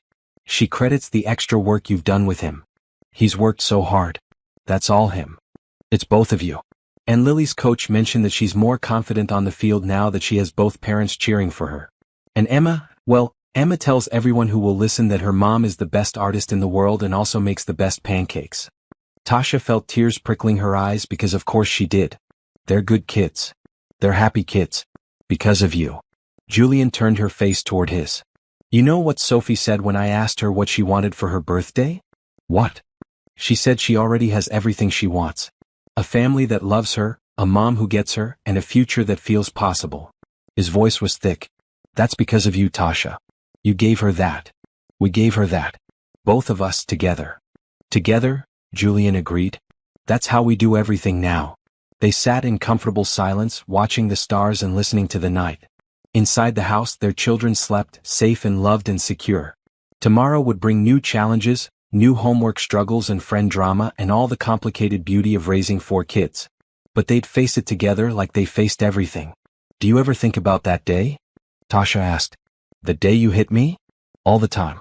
I think about how different my life would be if I hadn't been distracted, if I'd been paying attention, if I'd driven down a different street. Julian pulled her onto his lap. Everything good in my life right now started with that accident. Everything good in my life started with being poor enough to not immediately refuse your help. Tasha laughed. I was so scared to take your money, to accept your kindness. But I did, and it changed everything. You changed everything. You took 4 kids who were drifting and gave them an anchor. You took a man who was surviving and taught him how to live again. Julian kissed her softly. I love you more today than I did the day we got married. And I'll love you more tomorrow than I do today. That's very poetic for a tech CEO. You inspire poetry. Also terrible metaphors and extremely sappy declarations. He grinned. Get used to it. We've got about 60 more years of this. 60 years of chaos and homework help and family dinners? 60 years of chaos and love and building a life together. Plus eventually grandkids, which Emma is already planning for. Tasha groaned. She's 8. She's a planner. She gets it from you. They stayed on the porch until the night turned cold, then went inside to their bedroom. The house was quiet now, that special kind of silence that comes when children are sleeping safe. Tasha checked on each kid, a ritual she'd never been able to break. Sophie was sprawled across her bed, still holding her phone. Luke had fallen asleep with a book. Lily had kicked off all her covers as usual. Emma was curled up with her stuffed animals, a smile on her sleeping face. They're all good, Tasha reported, climbing into bed next to Julian. Of course they are. They have you. They have both of us. They have both of us, Julian agreed. Best accident of my life, bringing you into ours. Tasha thought about the young couple from earlier, about their fears and hopes. She thought about her own journey, from a woman convinced she was broken to a mother of 4 who felt complete. She thought about how one moment, one accident, one choice to accept help instead of refusing it, had changed everything. You know what I told that couple today? Tasha said, settling into Julian's arms. I told them that love isn't about biology.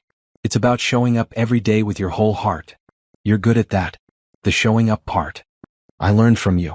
You showed up for me when you had every reason to just write a check and walk away. Best investment I ever made. They fell asleep tangled together, 2 people who'd found each other in the most unexpected way and built something beautiful from broken pieces. Outside, the stars wheeled overhead. Inside, a family slept, bound not by biology but by choice, by love, by the million small moments that make a life. In the morning, Tasha would wake up to Emma crawling into bed between them. She'd make breakfast while Julian got everyone ready for school. She'd help Luke with last-minute homework and remind Lily to pack her soccer gear and listen to Sophie talk about her latest art project. She'd go to her studio and create beautiful things. She'd pick up the kids and help with homework and make dinner and do all the ordinary, extraordinary things that made up a life. And she'd be grateful for every single moment. For the accident that brought her here. For the man who'd looked at her inability to have children and smiled. For the 4 kids who'd chosen her as surely as she'd chosen them. She was exactly where she was supposed to be. 4 years after Tasha and Julian's wedding, The Bennett Green household was a well-oiled machine. Well, as well-oiled as any household with 4 teenagers and preteens could be. Sophie was 16 now and learning to drive, which gave everyone gray hairs. The twins were 14 and in high school, with Lily making varsity soccer and Luke joining the debate team. Emma was 10, still theatrical but now also discovering a love of writing. Tasha stood in her expanded studio space downtown, looking at the wall of framed magazine covers and awards. Her design firm had grown from just her to a team of 12. She'd been featured in business magazines, design journals, and even done a TED Talk about building a life from unexpected circumstances. But her favorite accomplishment wasn't hanging on any wall. It was at home, probably arguing about whose turn it was to load the dishwasher. Her phone buzzed with a text from Sophie. "Mom, can you pick me up from school early? I need to talk to you about something important." Tasha's heart jumped. Sophie rarely asked to leave school early. She quickly texted back that she'd be there in 20 minutes, grabbed her bag and told her assistant she was leaving for the day. The drive to the high school felt longer than usual. Sophie was waiting by the curb, looking serious but not upset. She climbed into the car without her usual greeting. "What's wrong?" Tasha asked immediately. "Nothing's wrong. I just needed to talk to you without everyone else around." Sophie buckled her seatbelt. "Can we go somewhere? Maybe the park by the house." They drove in silence to the small park near their property, a place they'd spent countless afternoons over the years. Once they were settled on a bench overlooking the pond, Sophie finally spoke. "I got my college application essay back from my English teacher today. She said it was one of the best she's ever read." Sophie pulled out her phone and opened a document. "I want you to read it." Tasha took the phone and began reading. The essay was titled, "The Day My Life Changed Twice." It told the story of the day Sophie's biological mother died, how her world fell apart when she was just 6 years old. And then it told the story of the day she met Tasha, how a woman who'd been hit by her father's car became the mother she needed. "Sophie," Tasha breathed, tears already forming. "This is beautiful. Keep reading." Tasha continued. Sophie wrote about the fear of letting someone new in, about the walls she'd built to protect herself. She wrote about watching Tasha with her siblings, seeing genuine care and patience. She wrote about the moment she decided to trust again, and how that decision changed everything. The essay ended with these words: "People always ask me if it's hard having a stepmother. They expect drama or conflict or some Disney movie villain story. But here's the truth, I don't have a stepmother. I have 2 mothers. One gave me life and lives in my memory and my heart. The other taught me how to live and stands beside me every day. Both shaped who I am. Both are my mom. And I'm grateful beyond words that fate, in the form of a car accident, brought the second one into my life when I needed her most." Tasha was openly crying by the time she finished. "Sophie, I don't know what to say. You don't have to say anything. I just wanted you to know." Sophie was crying too now. "You always worry that you're not enough, that you'll never be a real mom because you didn't give birth to us. But Mom, you're the realest thing in my life.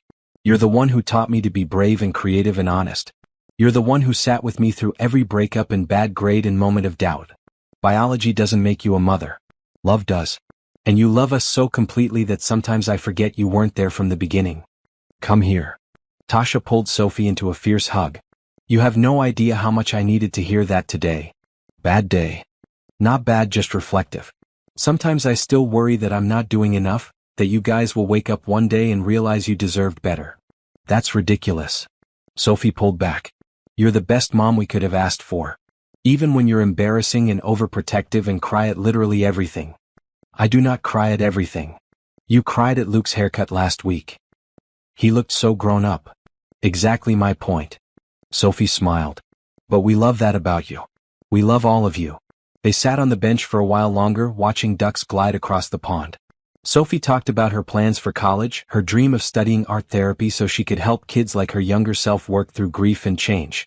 Tasha listened and offered advice, marveling at how this guarded 12-year-old had become such a thoughtful, articulate young woman. When they got home, Julian's car was already in the driveway. Unusual for 3 in the afternoon on a weekday. Tasha and Sophie exchanged glances and went inside to find Julian in the kitchen with all 3 other kids, and they were all trying very hard to look innocent. "What's going on?" Tasha asked suspiciously. "Nothing," Luke said in a voice that clearly indicated something. "We're just hanging out," Lily added, leaning against the counter in a way that looked posed. Emma bounced on her toes, unable to contain her excitement. "Are you surprised?" Surprised about what? Julian stepped forward, and Tasha noticed he was holding something behind his back. So, I may have orchestrated a small conspiracy with our children. A conspiracy. A good conspiracy. He brought his hands forward to reveal a thick, leather-bound book. We made you something. Tasha took the book carefully. On the cover, in beautiful calligraphy that was definitely Sophie's work, it read, Our Family, a Love Story. She opened it to find pages and pages of photos, drawings, letters and memories. The first page was a photo of Tasha in the hospital the day Julian had hit her with his car. Someone, probably Julian, had saved it. She looked terrible, bruised and in a hospital gown, but she was smiling at something off camera. The caption read, Day 1, the day everything changed. She turned the page. There was the first picture of her with all 4 kids, taken during that chaotic first dinner. Then photos from her time as their nanny, moments she'd forgotten about but they'd captured. Her helping Luke with homework, playing soccer with Lily, working on art projects with Sophie and Emma. Then came the engagement photos, wedding pictures, vacation snapshots. But between each photo were letters. Personal notes from each family member about what Tasha meant to them. Luke's letter talked about how she'd helped him see that his dyslexia didn't define him, that he was smart and capable and could do anything he set his mind to. Lily's was about confidence and support, about how Tasha had been at every single soccer game, rain or shine, cheering louder than anyone else. Emma's was illustrated with drawings, little stick figure stories about all their favorite memories together. Sophie's letter was the longest. It echoed themes from her college essay but added more, personal moments that she'd never mentioned before. Times when Tasha had known exactly what to say, or when she just sat quietly and let Sophie feel her feelings without trying to fix anything.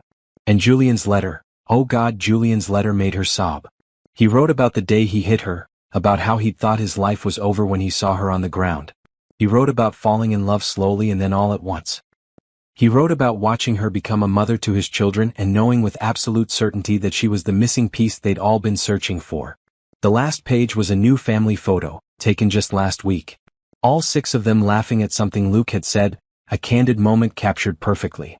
Beneath it, in everyone's handwriting together, were the words, This is our family. Built on love, choice and one lucky accident. Here's to forever. Tasha closed the book and looked up at her family, all watching her with hope and love and anticipation. This is, she started, then had to stop because she was crying too hard to speak. She loves it, Emma declared. I knew she'd cry. Happy crying, Tasha managed. This is the most beautiful thing anyone's ever given me. Do you like the title? Sophie asked. I wanted to call it, That Time Dad Hit Mom with His Car, but I got outvoted. Everyone laughed and suddenly they were all hugging, a big messy group hug in the middle of the kitchen. These were her people. Her family. Not by birth but by choice, which somehow made it even more precious. That night, after dinner and homework and the usual evening chaos, Tasha sat in the living room looking through the book again. Julian found her there, still crying happy tears. You okay? He asked, sitting beside her. More than okay. This book, what the kids wrote, what you wrote, it's everything I've ever wanted to hear but was afraid to ask for. We wanted you to know how much you mean to us. Not just today but for always. Julian put his arm around her. You saved this family, Tasha. We were functioning before you but we weren't really living. You taught us how to live again. You all saved me too. Tasha leaned into him. I was so lost before I met you. I had a business and a life but no real purpose. No one who needed me. Now I have 4 kids who need me every single day, and a husband who makes me feel like I'm the most important person in the world. You are the most important person in the world. My world at least. They sat quietly for a moment, then Tasha asked something that had been on her mind lately. Do you ever wonder what our lives would have been like if you hadn't hit me that day? If you'd been paying attention or I'd walked out of the coffee shop 2 minutes later? Sometimes. But not in a wishing way, more in a grateful way. Julian kissed her temple.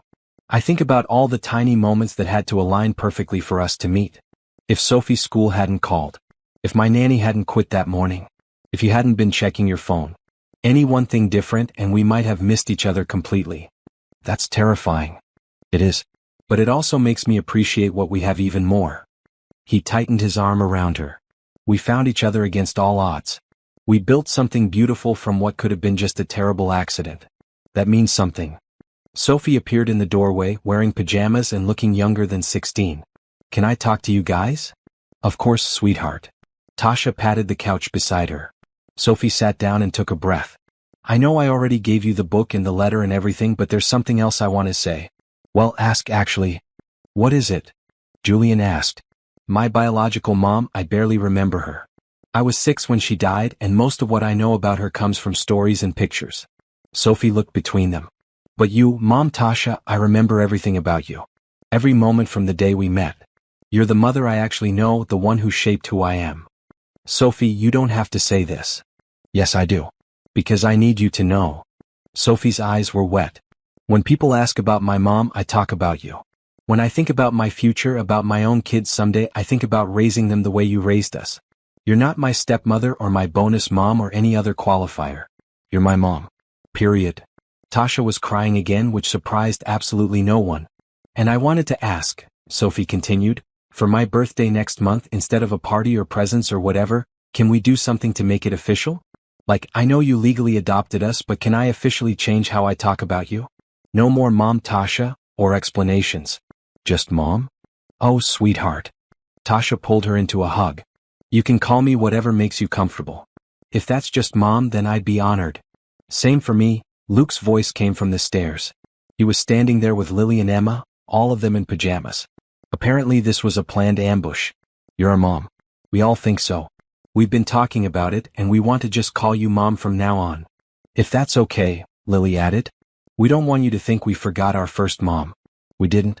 But you're the mom we have now, and we love you. Please say yes, Emma begged. I've been wanting to call you just Mom for years, but Luke said we should all do it together. Tasha looked at Julian, who was also crying now. He nodded encouragingly. Yes, Tasha said. Yes, of course. I would love that more than anything. The kids cheered and rushed over, creating another group hug that threatened to topple the couch. Julian joined in, and they all sat there in a big pile, laughing and crying and celebrating. After the kids eventually went to bed, truly this time, Tasha and Julian went outside to their favorite spot on the back porch. How are you feeling? Julian asked. That was a lot of emotion for one day. I feel like my heart might explode, but in the best way. Tasha looked at the stars. Do you know what Sophie said earlier at the park? She said I taught her to be brave and creative and honest. But Julian, she taught me those things. All of them did. They taught me that family isn't about biology. That love can happen fast and deep and be absolutely real. That taking a risk on people is worth it. They learned it from you, Julian insisted. You modeled it every day. We learned it from each other. That's what family does. Tasha turned to face him. Can I tell you something? That couple I met a few years ago, the ones who reminded me of us? They sent me a Christmas card last year. They're engaged now, and his kids are part of the wedding party. She wrote me a long note thanking me for the advice and telling me I gave her hope that it could work. You're inspiring people. We're inspiring people. Our family, our story, it shows that there are many ways to build a life. That accidents can become blessings. That broken pieces can create something whole. Speaking of inspiring, Julian said, pulling out his phone. I got an email today from a TV producer. They want to do a segment about unconventional families, and they'd like to feature us. Talk about our story, how we met, how we built this family. What did you tell them? I told them I'd talk to you first. Julian looked at her seriously. It would be invasive. Cameras in our home, interviews with the kids. But it might help people who are struggling with blended families or adoption or any of the things we dealt with. Tasha thought about the young couple in her office, about the emails she got regularly from people who'd read her interviews or heard her speak. She thought about Sophie's essay and Luke's improved confidence and Lily's security and Emma's joy. Let's do it, she said. If the kids are comfortable with it, let's share our story. Maybe it will help someone else believe that love can look different than they expected and be just as real. What does family mean to you? Is it blood, or is it the people who show up for you every single day? Drop a comment with your thoughts, and don't forget to subscribe to follow this family's journey. You won't want to miss what happens next. 2 months later, a camera crew spent a week at their house. They filmed morning chaos, homework sessions, soccer games, family dinners, and quiet moments on the back porch. They interviewed each family member separately, getting everyone's perspective on how they'd become a family. When the episode aired, Tasha watched it with Julian and the kids, all of them crowded on the couch together. It was strange seeing their life reflected back at them, but it was also beautiful. The producers had captured the love, the laughter, and yes, the chaos that made them who they were. The response was overwhelming.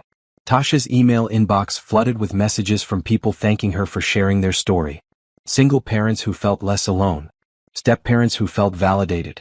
People struggling with infertility who found hope in a different path to parenthood.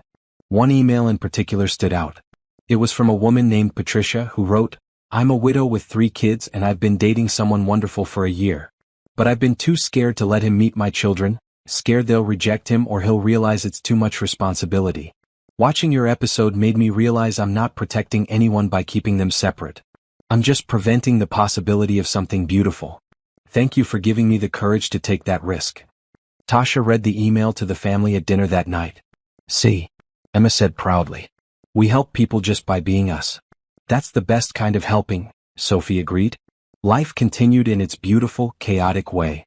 Sophie got her driver's license and immediately drove her siblings everywhere, giving Julian and Tasha a bit more freedom. Luke made the honor roll every semester, his dyslexia no longer a barrier but just another part of who he was. Lily's soccer team made it to the state championships. Emma's school play was so well received that she decided she wanted to be a playwright when she grew up. And through it all, Tasha and Julian stood together, partners in the truest sense. They supported each other's careers, parented as a team, and fell more in love with each passing year. One evening, about 5 years after their wedding, Tasha was working late in her home studio when Sophie knocked on the door. She was 17 now, preparing for college applications and looked nervous. "Mom, can I ask your advice on something?" "Always." Tasha saved her work and gave Sophie her full attention. "I've been thinking about my future, about what I want to study and why." Sophie sat down on the couch. "I've always wanted to do art therapy to help kids who've been through trauma like I went through. But lately I've been thinking about combining that with design like you do. Using visual art to help people heal and express themselves." "That sounds amazing. The thing is, I've been looking at programs and there's this perfect one in New York. It combines art therapy certification with an MFA in design." Sophie twisted her hands nervously. "But it's so far away, and I keep thinking about how you and Dad would manage without me here to help with the kids." Tasha's heart squeezed. Sophie had been parentified at such a young age, taking care of her siblings before she should have had to. Even now, she still felt that responsibility. "Sophie, look at me." Tasha waited until Sophie met her eyes. "You are not responsible for raising your siblings. That's my job and your dad's job. Your job is to be 17 and dream about your future and apply to the schools that excite you, even if they're across the country. But Luke still needs help sometimes, and Emma? Luke is doing great and Emma has us. You've already given your siblings so much by being an amazing big sister. Now it's time to think about yourself." Tasha moved to sit beside Sophie. "If New York is where you want to go, then apply to New York. Don't limit your dreams because you think we need you here. Don't you though? Need me? We'll miss you terribly. The house won't be the same without you. But Sophie, we want you to fly. We want you to become everything you're meant to be. And we'll still be here, cheering you on from across the country if that's where life takes you." Sophie leaned into Tasha's shoulder. "How did you get so wise?" "I learned from an incredibly strong young woman who taught me that family means supporting each other's dreams, even when it's hard." They sat there quietly for a while, and Tasha thought about how much had changed since that first day when Sophie had looked at her with suspicion and guarded hope. Now they could sit in comfortable silence, a mother and daughter who'd chosen each other and built something real. "Mom?" Sophie said softly. "Thank you for staying. Thank you for not giving up on us when we were difficult or when things got hard. Thank you for loving Dad and loving us and making this family whole again." "Thank you for letting me in," Tasha replied. "Thank you for taking a chance on the woman your dad hit with his car." They both laughed because at this point it was a family joke, the ridiculous origin story that had led to everything good in their lives. Later that year, Sophie did apply to the New York program. And when her acceptance letter came, they celebrated as a family, even though everyone knew they'd miss her desperately. Because that's what real love looked like. Supporting someone's dreams even when it meant letting them go. The night before Sophie left for college, the whole family gathered in the living room. Julian had started a fire in the fireplace even though it wasn't that cold, just for the coziness of it. They went around the circle sharing favorite memories, and by the end everyone was laughing and crying. "I have something for you," Tasha said to Sophie, handing her a wrapped package. "For your dorm room." Sophie opened it to find a framed piece of art. It was a digital illustration Tasha had created, showing 6 stick figures holding hands. It was simple but beautiful, reminiscent of Emma's childhood drawings but more sophisticated. At the bottom it read Bennett Green, built on love. "It's perfect," Sophie whispered. I'll hang it where I can see it every day and remember where I come from. And know that you can always come home, Julian added. This will always be your home no matter where life takes you. The next morning they all drove Sophie to the airport. The goodbye was tearful and long, with Luke reminding her to call every week, Lily making her promise to come home for soccer season, and Emma refusing to let go of her hand until the last possible moment. After Sophie disappeared through security, they stood there for a moment, a family of 5 feeling the absence of their 6th member. She's going to do amazing things, Julian said, his arm around Tasha's waist. She already has, Tasha replied.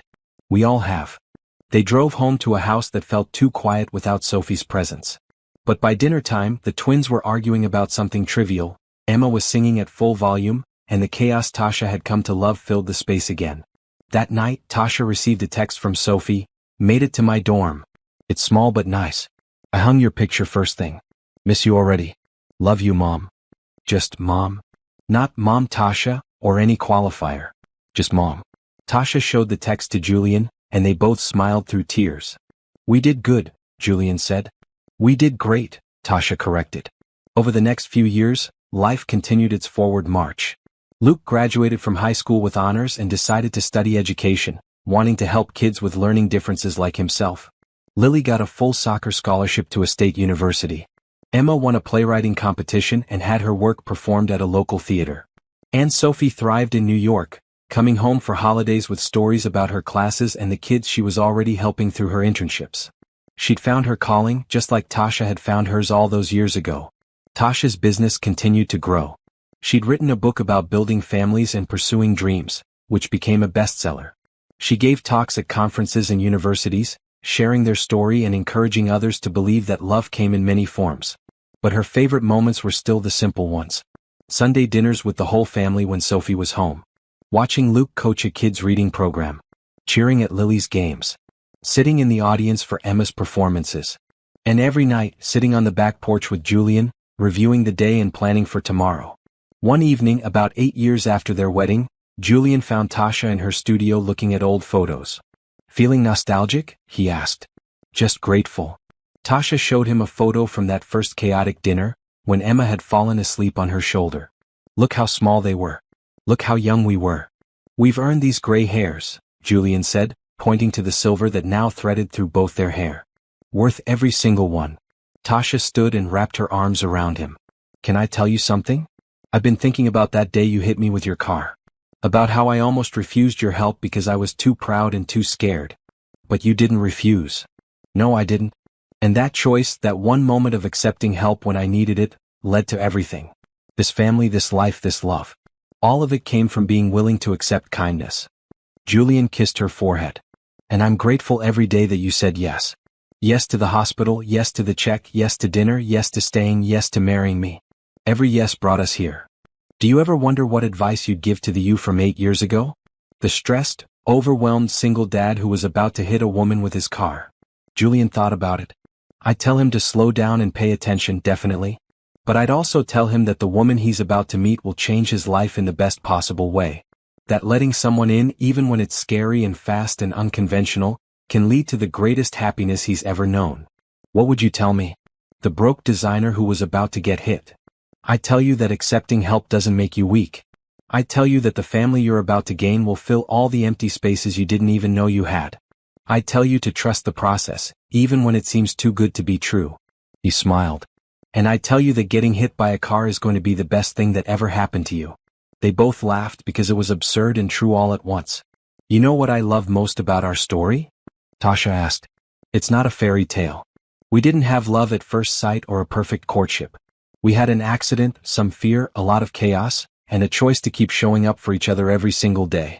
That's what real love looks like. Real love looks like you helping Luke with homework for the 100th time. Like me listening to Emma practice her lines.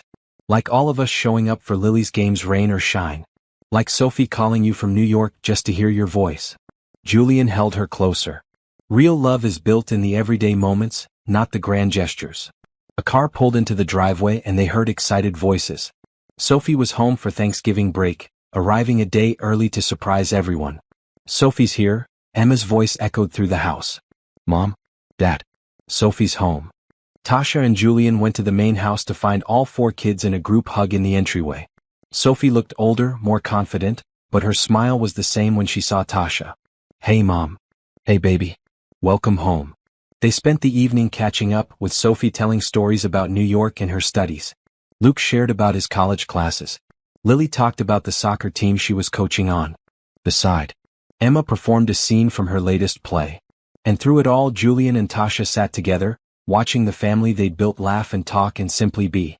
Later, after everyone had gone to bed, Tasha found the leather-bound book the family had made for her years ago. She flipped through the pages, looking at how much they'd all grown and changed.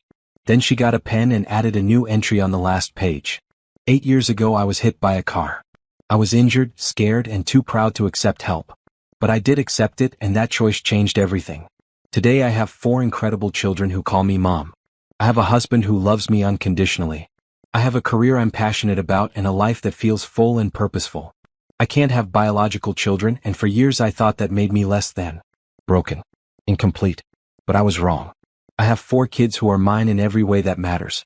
I have a family built on choice and love and showing up every single day. To anyone reading this who feels like their life hasn't turned out the way they planned, good. Because sometimes the unplanned life is better than anything you could have imagined. Sometimes getting hit by a car, metaphorically or literally, is the beginning of your greatest adventure. This is my family. This is my life. And I wouldn't change a single thing. With love and gratitude, Tasha Bennett Green, mom to Sophie, Luke, Lily, and Emma, wife to Julian, the luckiest woman alive. She closed the book and looked around the quiet house. This was home. This was family. This was love in its truest, most beautiful form. And it all started because one overwhelmed man wasn't paying attention while driving, and one struggling woman was willing to accept help when she needed it most. Sometimes the best things in life come from the most unexpected places. Sometimes family finds you instead of the other way around. Sometimes you can't have children, but you can have 4 kids who choose you as surely as you choose them. And sometimes, just sometimes, the billionaire smiles and says, "Good, I've got enough kids for both of us." And you realize that's exactly what you needed to hear. Tasha turned off the lights and went to bed, grateful for every moment, every choice, every accident that had led her here. She was finally, completely, perfectly home.